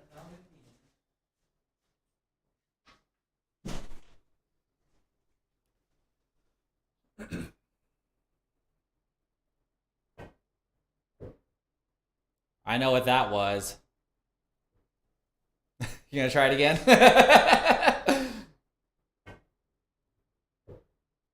Two for two. Third time's the charm. That's what he was trying to do. All right, so here's an interesting question from Kasplat. It says, what are the rules about breaking and being on the head string or behind it? Well, I think the rule is that you're allowed to be on the head string, but there's usually a lot of controversy behind that, because they would say that if a part of the ball is past the head string, that you're past the head string and not so much looking at the base of where the cue ball actually lies. But so I think typically speaking, most people just get around that by just making sure the entire cue ball is behind the head string. I think it's the base. Yeah. Like, if you're gonna complain about that, you got bigger problems. Yeah, I would agree. You can't put the cue ball like some people. No. But as long as the base is behind the line, like, Wait a minute, because who did that? Like someone I've seen. Who broke well past the head string? I'm not gonna say it. Put it in the chat. hey, say hi to Wombra for me. Seriously, that's one of my followers.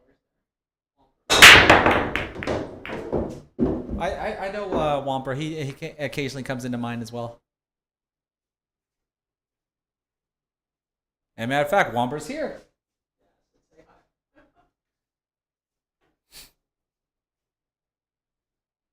All I can think about are chicken wings. They will be here in about 15 minutes.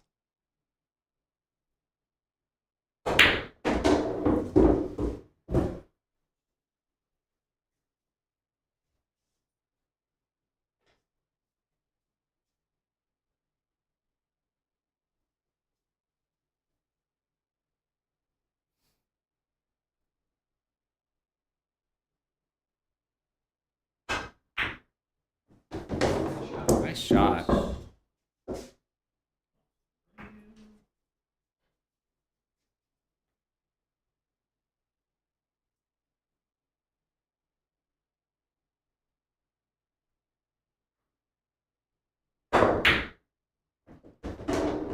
Whoops.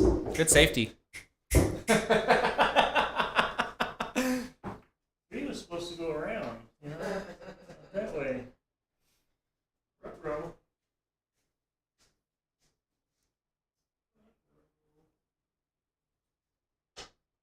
Don't choke now. Not that hard a shot.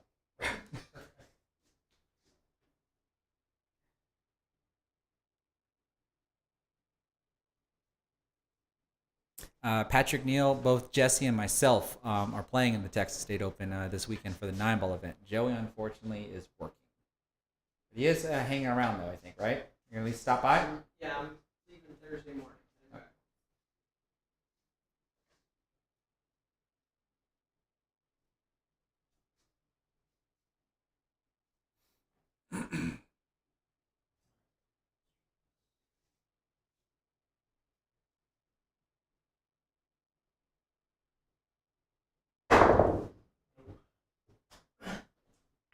5, go. I think no. So now you're asking me what's the most balls I've made on a 9-ball break with 1 on the spot. I do believe it's 5, and I think I might have that captured on some streams before. What about y'all two? What's the most balls you've made on the break for 1 on the spot? For one on the spot. For 1 on the spot. 5. Probably Yeah. 5. That's pretty universal, I would think. Good safety. Kind of. We'll play both of them.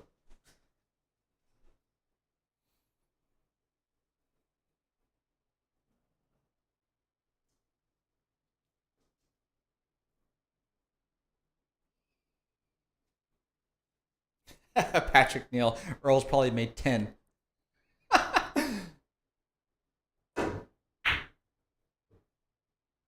Come on now. Clearly somebody plays one pocket.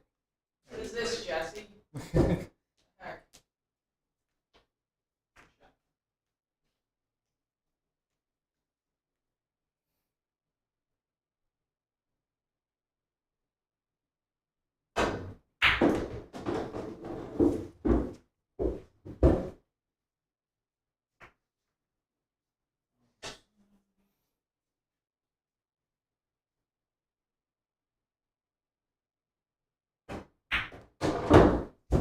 Do it again. That's way too soft. About 3 feet too soft.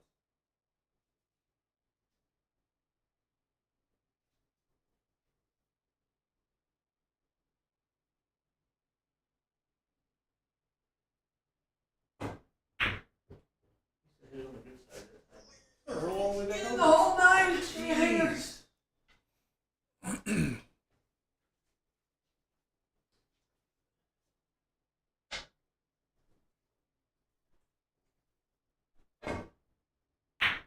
Whoops.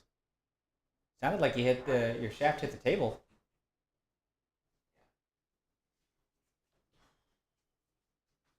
I'm going to have to limp home on this one. Oh, we're not done yet. Trying to moonwalk to victory.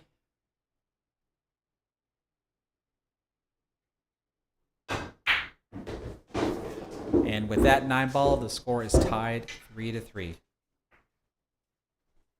I like Patrick Neal's comment. Dogging it.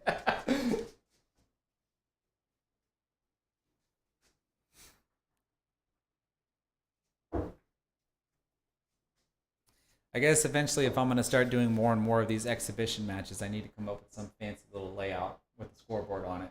Yeah, no wonder I'm playing so bad. Get it out of the scoreboard. I can't play on a non-scoreboard streaming. Well, I've invited my viewers to make me a layout that I would use when I play against the 9-ball Ghost, which you can use the same layout if we're doing exhibition matches, but I haven't received any pictures yet or any types of designs.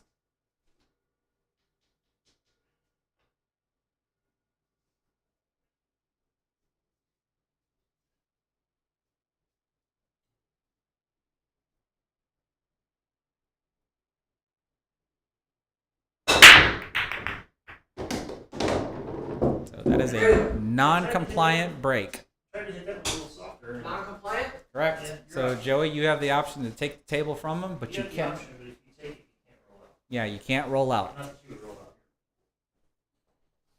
Otherwise, you can give it back to him, and he will have the option to roll out.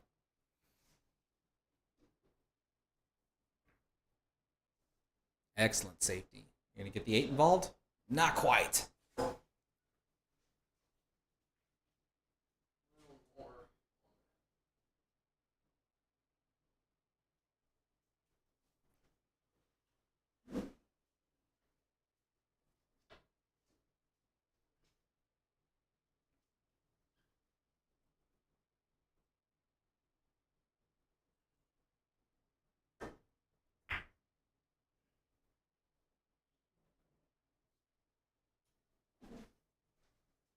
All right.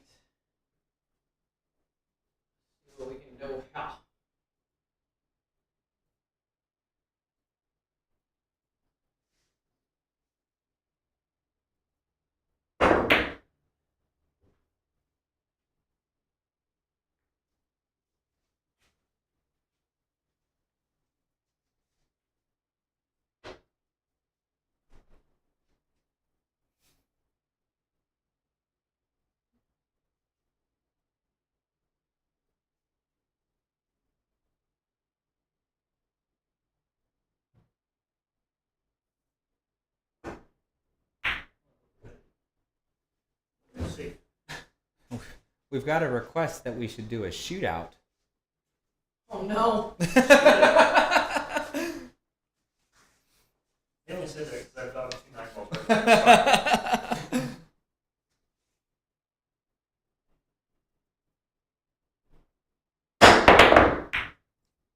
Nine ball, get in there. There we go. I managed to switch cameras just in time for y'all to get a good viewpoint of the jump shot.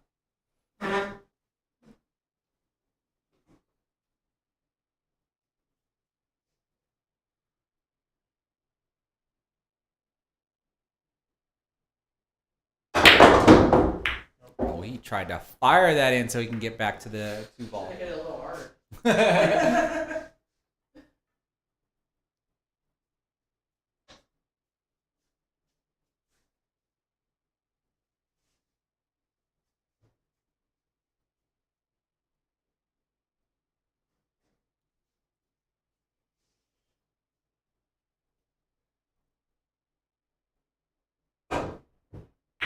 Good hit.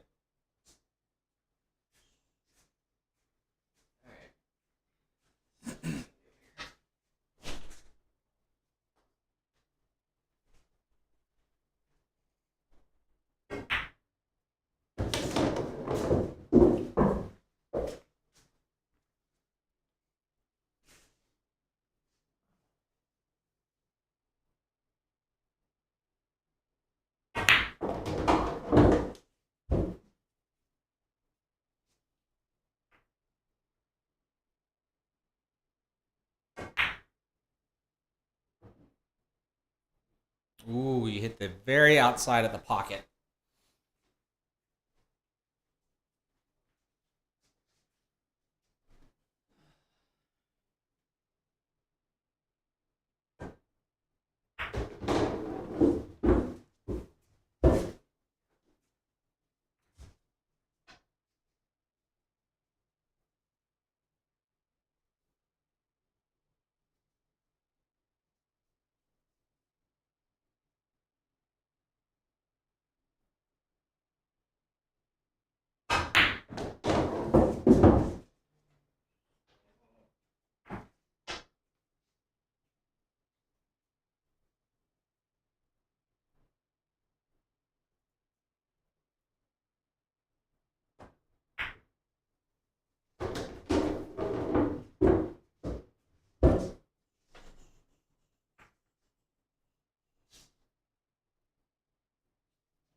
Nice shot. And with that 9 ball, Jesse takes the lead.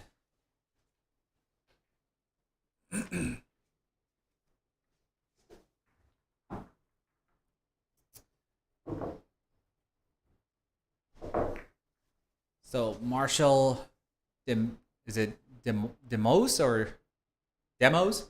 It is cramped in here. This is just your standard 2-guard garage that is housing my 8-foot table here in the center. And so there's only so much room that I can have around here. So, I mean, I do have 4 chairs. I've got a chair that I'm sitting on here next to my streaming computer. So, yeah, but I've had as much as, I think, 7 or 8 people in here that with fairly comfortable that we wouldn't really get in, so much everybody's way while they're shooting.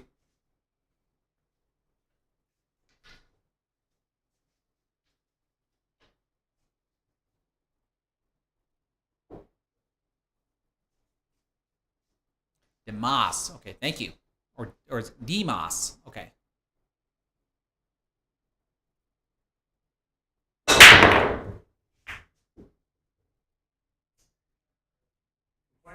Compliant break, but dry.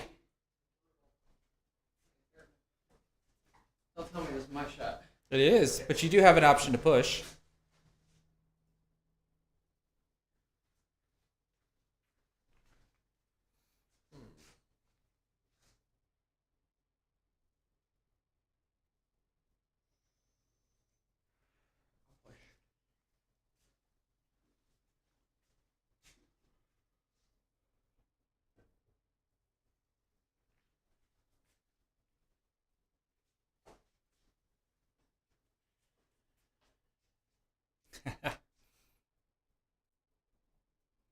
How's it going, Eric Lyons? I have not made 100 balls yet. I'm currently still stuck on 79.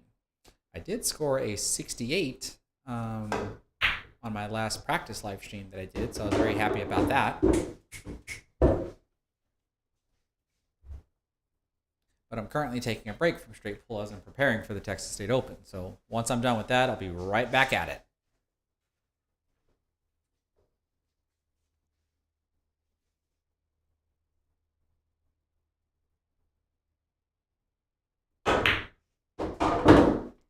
Eric Lyons is actually one of my followers that won a cue from me from one of the first challenges that I ever issued. I was doing the Spot Shot Challenge. Oh, nice. And when I went to, I think I was in Virginia, and I think he's in the, Eric, I think you're in the Maryland area if I remember correctly. He actually drove and met me, and we got to shoot some pool, and he beat the crap out of me when we played. It was a lot of fun. What's his name? Eric Lyons? Mm-hmm. It's funny, you mentioned Jerry Slivka earlier. One of our mutual friends used to run around with him out there. Yeah. Long time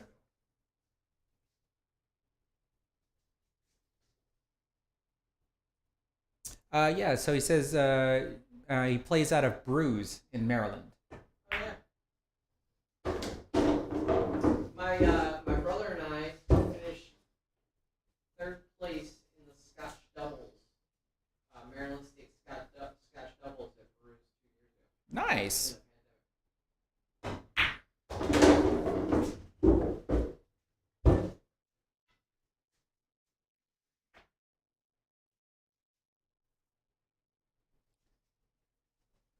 Murky Joker wants to know if I'm still doing giveaways. I currently have no giveaways going on at the moment, but there's still more will be coming. And as I try to get to 100,000 subscribers, I've got a long journey for that one though. I'm probably planning on doing a really big giveaway on that one, or I should say giveaways, multiple winners with multiple prizes for that establishment. Jeez, are you kidding me?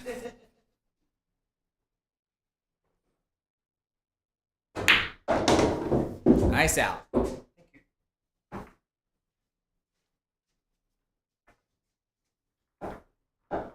was a good effort. Not supposed to bank balls like that. All at one pocket. Good banking practice. Who was your friend that hung out with Jerry? A guy named Hassan. You know him? He used to be in Air Force.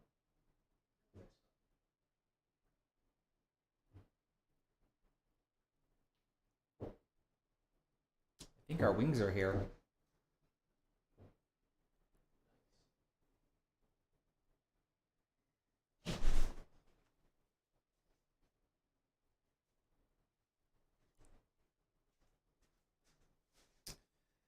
Murky Joker, this is something that I have contemplated. Not exactly maybe LED strips under the edge of the table, but just to add a little bit more illuminated color around here. But I haven't quite exactly figured out how I wanted to do that just yet.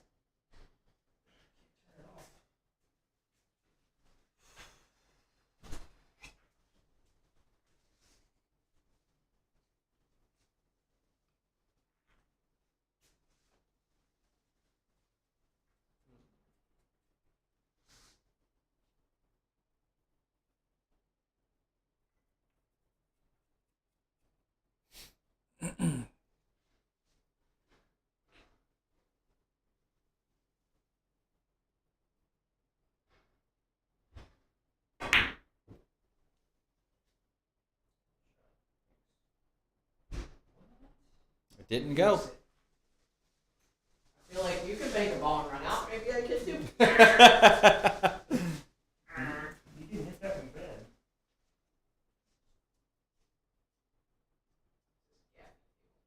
bad.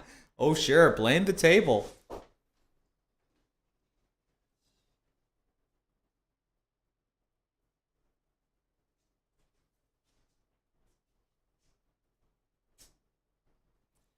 Lights, because I have two of them that are above the table, are just like standard LED industrial lights. Because I do have a garage door opener motor that's above my table, so I've got one light on each side of the motor. And both lights house two LED bulbs, or tubes, I should say.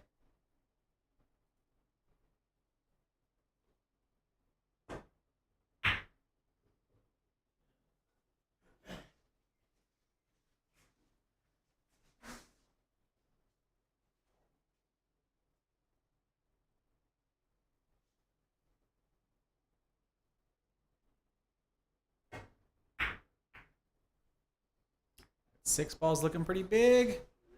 It's huge. Look at that. What a safety.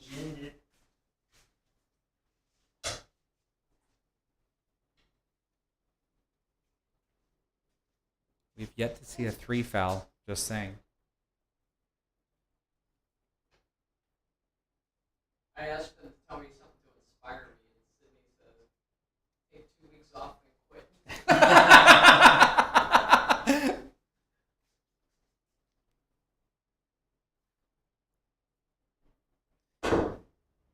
Good hit. Seymour Z's wants to know how I keep it cool in my garage. I actually have a mini split in here, which is basically a separate air conditioning unit that does both heating and air. So the view that you're looking at right now, when you look at the head of the table, you can see the bottom of some artwork that I have. The mini split is right above that.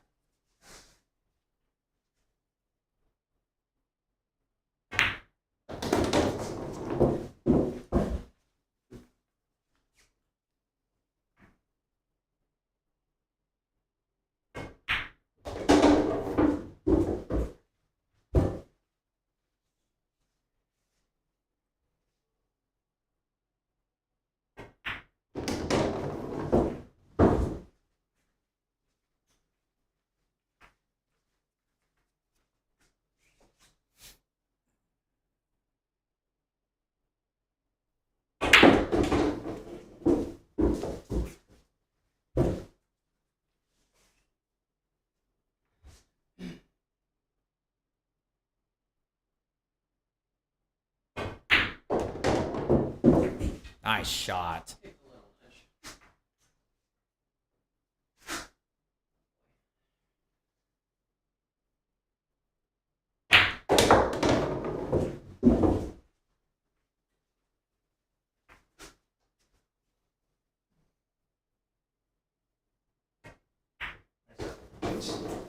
Take that, Sydney. Catching a gear, catching a gear. I think with that 9 ball, the score is 5-4 in Jesse's favor.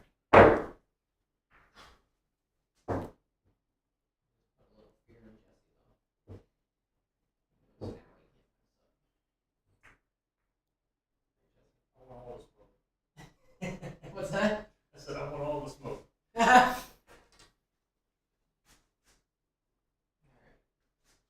think this is more than I got to you, Chris. What was our final? Did I get 3 or 4? I honestly don't remember. What was I our definitely final didn't score? pass the side pocket. So then it had to have been 4. If you didn't pass the side pocket, No, it could have been 3. I could probably swear that it was 4.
Uh-oh. Oh, yeah, ball. Good hit, though.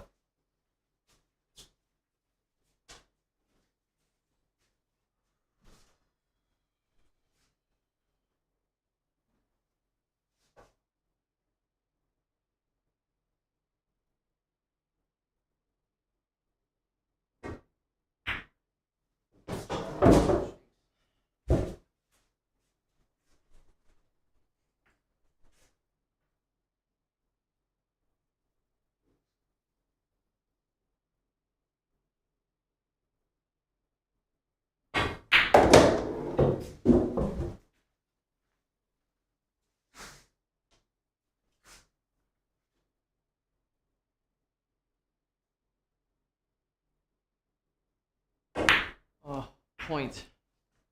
Wait for it. Count it. It's the only way to get shape.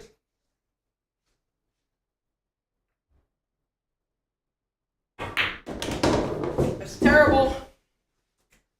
APA. Terrible.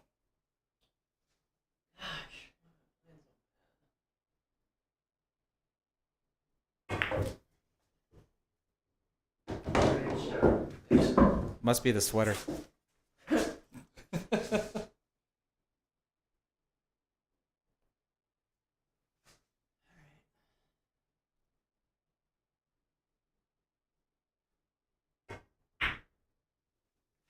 What a shot.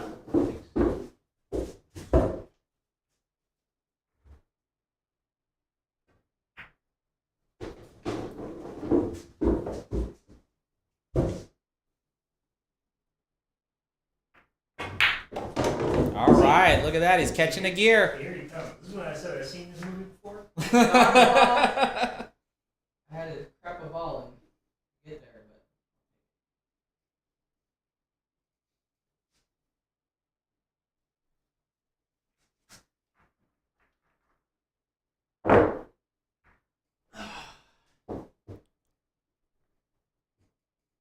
Anybody coming to the stream new, if you haven't done so already, please hit that thumbs up button, whether you're on my platforms or Joey's platforms. We really would appreciate it. It helps us out by allowing us to be more discoverable so more people can tune into Pool Player podcasts or any of my content. High five, huh? 5 to 5. Back in the jacket.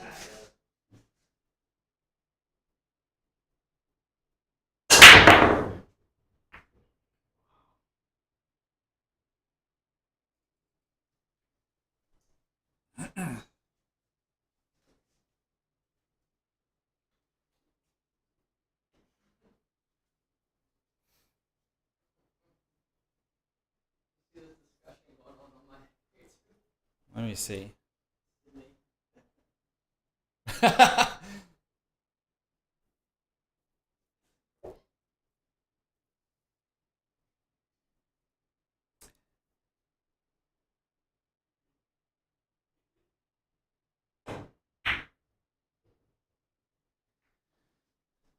Poor Marshall decision. wants to know Poor decision. how long I've known Joey. Well, I think, like I said, we physically met each other 2 years ago, but I think we were pretty much talking a year before that, weren't we?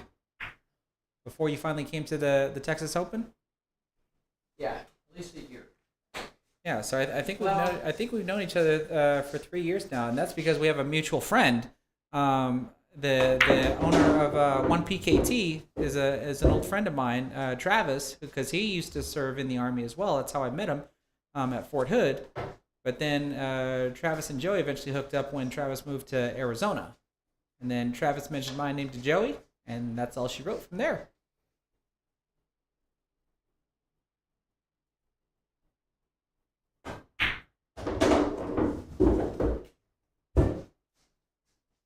Yep. Actually, I think we met in September of. When was the pandemic? September 20 I think so. ish or October. That's right after I started. Yep.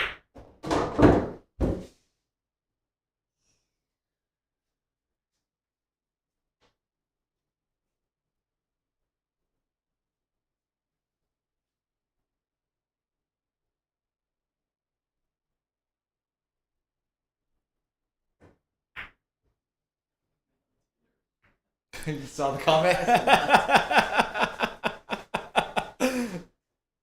that guy? That's one of my followers. Yeah, the one that called me a trans in the sweater.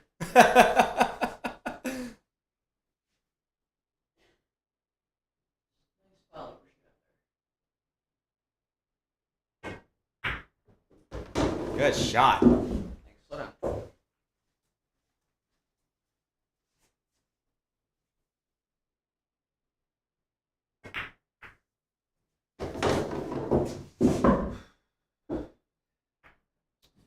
Well, Marshall, I do have 2 APA 8-ball teams that are qualified for the regional event. So as long as we can make it through that, I hopefully should be in Vegas again next year. But before that, I will be in Vegas in December to see the Mosconi Cup.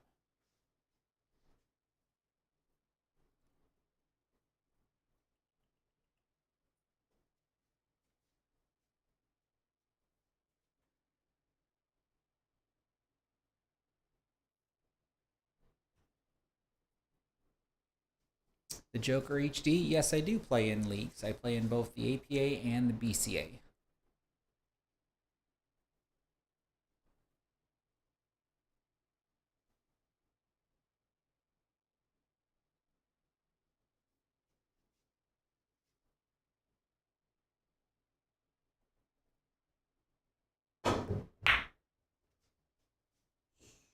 Nice execution of the midpoint parallel shift system there. Didn't quite dig in behind it like I wanted to, but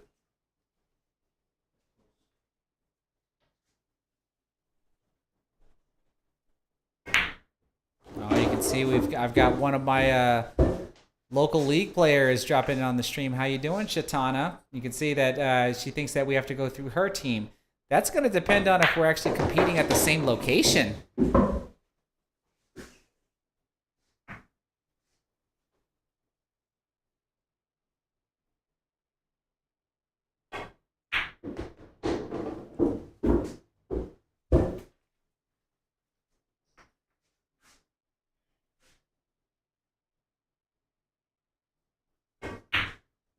Nice. Joey's caught a gear. I just thought on that shot, I missed a similar shot against you, Chris, and it turned everything around. Remember that? Yeah. Except it was the other way. Instead of cutting it this way, I was cutting it that way, but it was very similar. Yep, because that was the one that you hung in the pocket for me. I'm generous like that.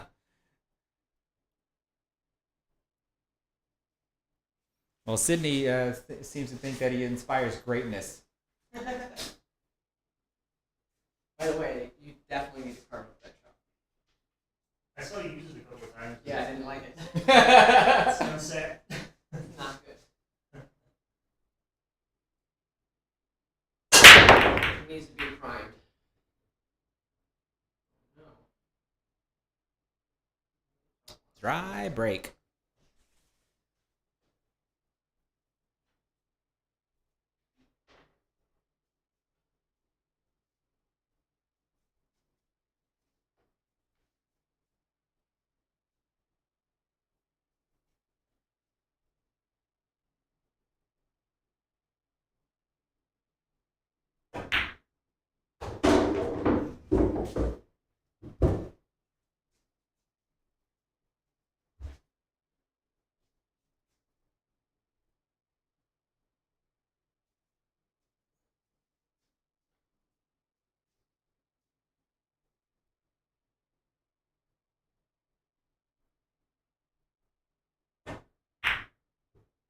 Nice shot.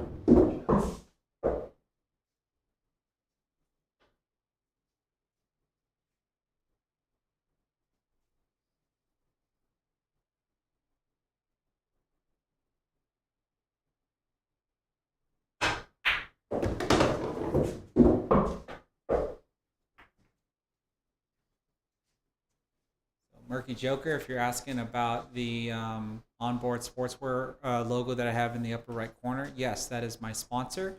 They are the makers of the jerseys and mid-layer jackets that the Mosconi Cup players wear. So if you check out their website, onboardsportswear.com, you can use my discount code LilChris10 all capital letters. You can get 10% off of your purchase. I've already got one of my other followers said they just ordered a set of jerseys for their league team. So I'm pretty excited to see that. And I know my Monday 8-ball APA team is looking at getting some jerseys here soon.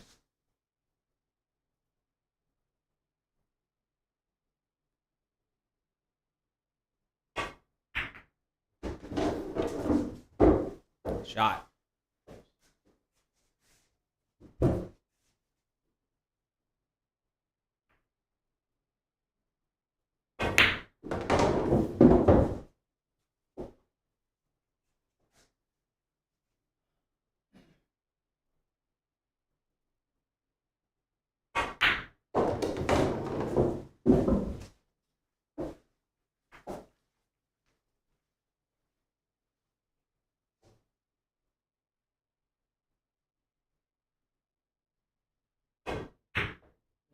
Whoops.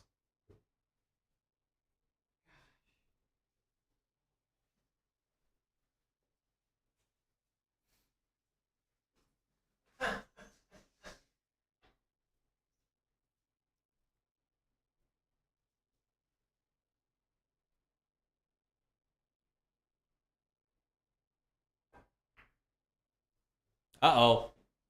Uh-oh. The chalk. It's the chalk.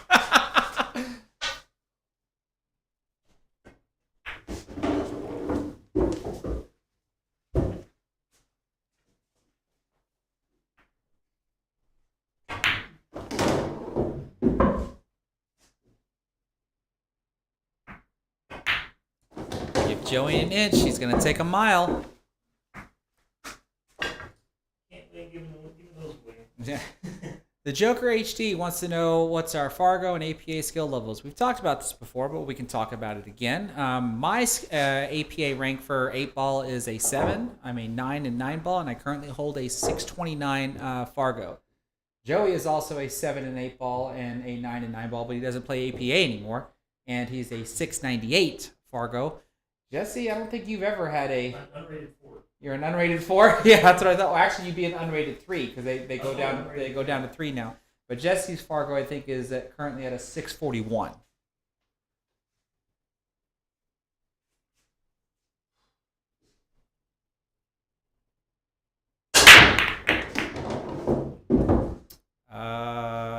That is a non-compliant break. Really? Yes. Only the 7-ball came back the head string, and you only made 1 ball. Suck it, Chris. Good thing you were watching. I wasn't even paying attention. Hate that rule.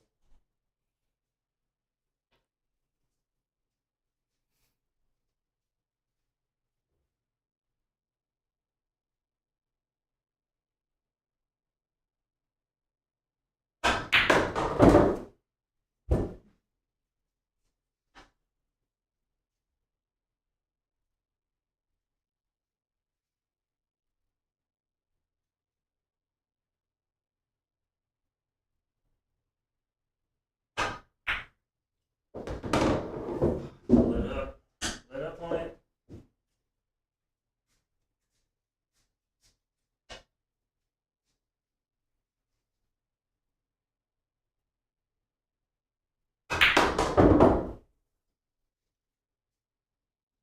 How many balls need to go above the head string? You have to have a combination of 3. Balls pocketed or balls crossing the head string. So you made a ball, but then only 1 ball crossed the head string. Or touched. The terminology is touched. It doesn't have to cross it, it just has to touch it. Does the 1 ball hit the point? Yeah. Yeah. Yeah. BS.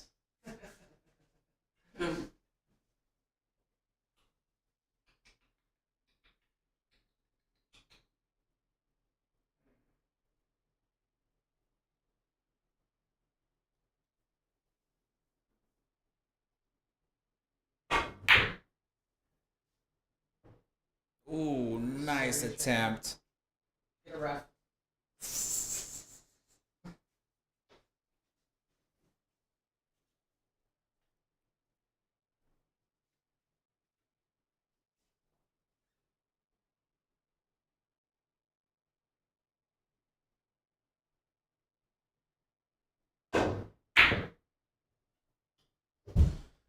Twice.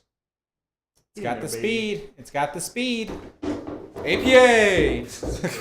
That's gross. That's gross. My break's illegal, but that's legal.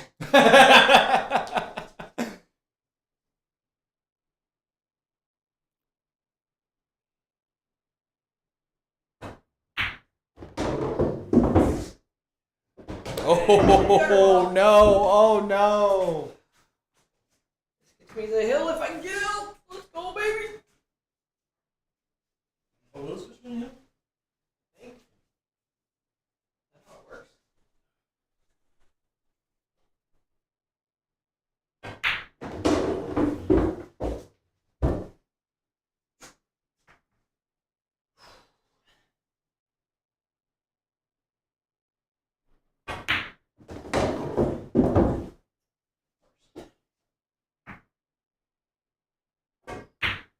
And Joey Ryan is on the hill.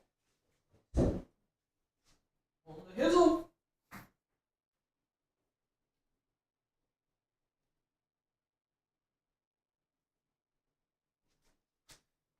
So Murky Joker is asking what is the non-compliant break. So at the Texas State Open with the 9-ball on the spot and we're using a template rack, they are using what's called the 3-point rule.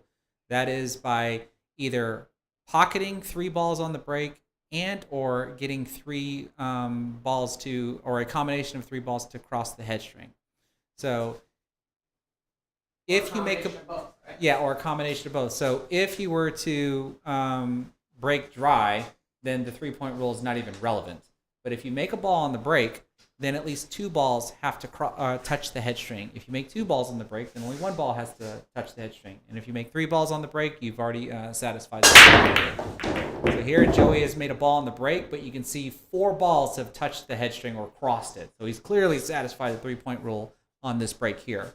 Whereas on the last one, he did make a ball on the break, but only 1 ball crossed the head string, which made it a non-compliant break.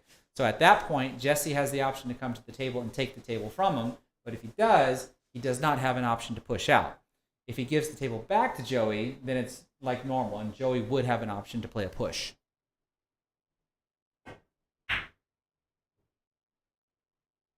And what a safety.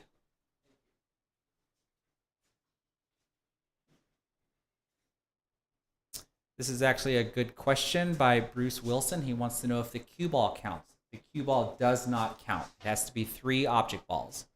And so, in other words, an object ball cannot cross the head string and go down, and that count as 2 points. That will only be 1 point.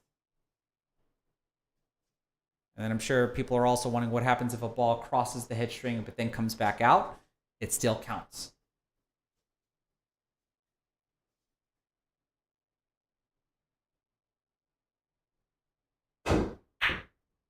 Nice hit. So Seymour Z wants to know what is the push option. So this only occurs after the break, regardless who is shooting after the break, so long as the 3-point rule part is out of play here.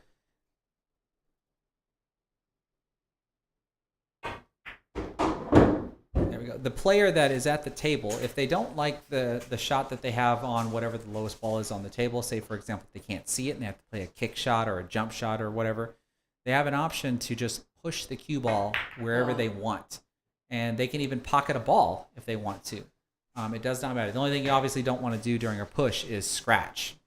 But when the push out is played, the next incoming player has the option to take the shot where the cue ball lands or give it back to the player that played the push. But again, that only occurs after the break.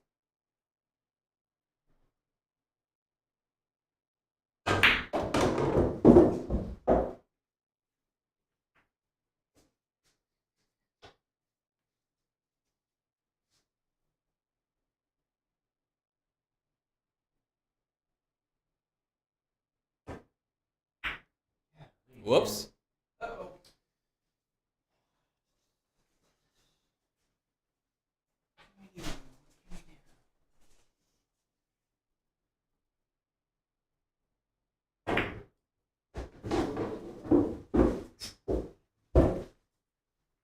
It's so funny, this game.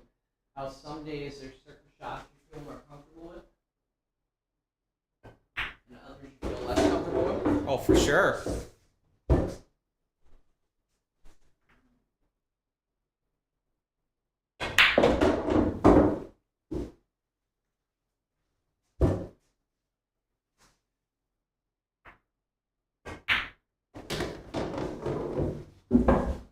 I like me from here. So I'm gonna try to shirk Joey as best as I can because he's gonna choke.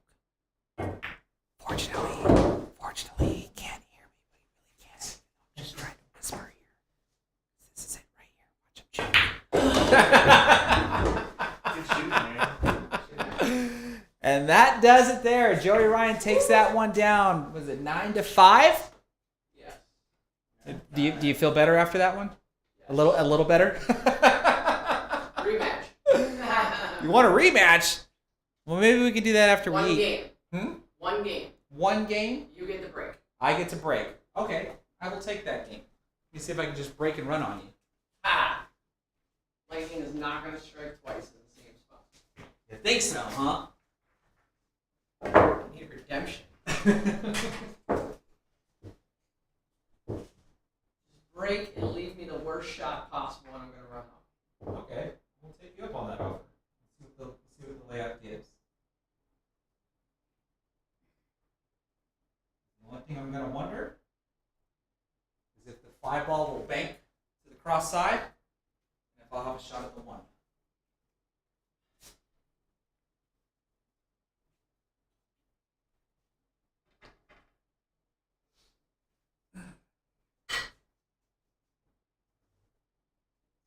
Watch the fly ball, everyone.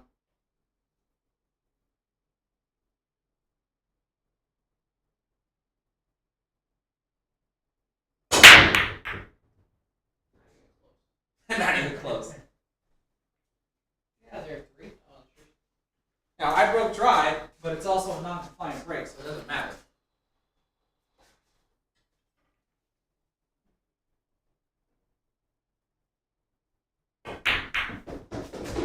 Whoops. Don't think you meant that one. Oh,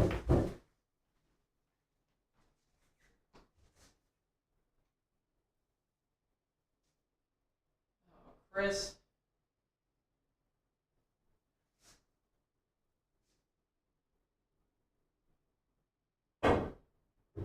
Little curve shot there.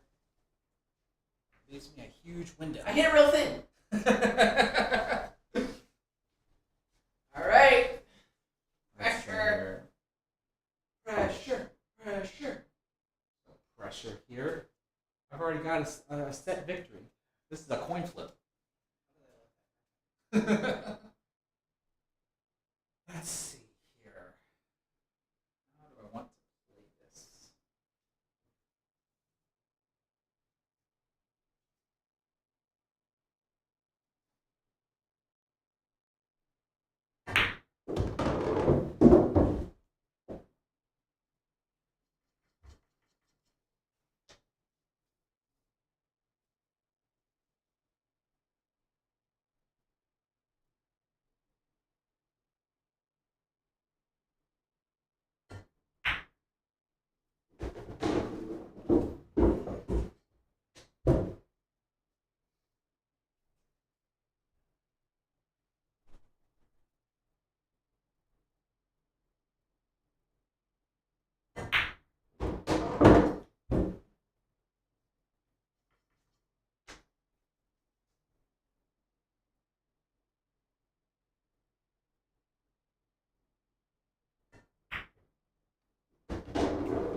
Come on, man. You give me an inch, I'm gonna take a mile.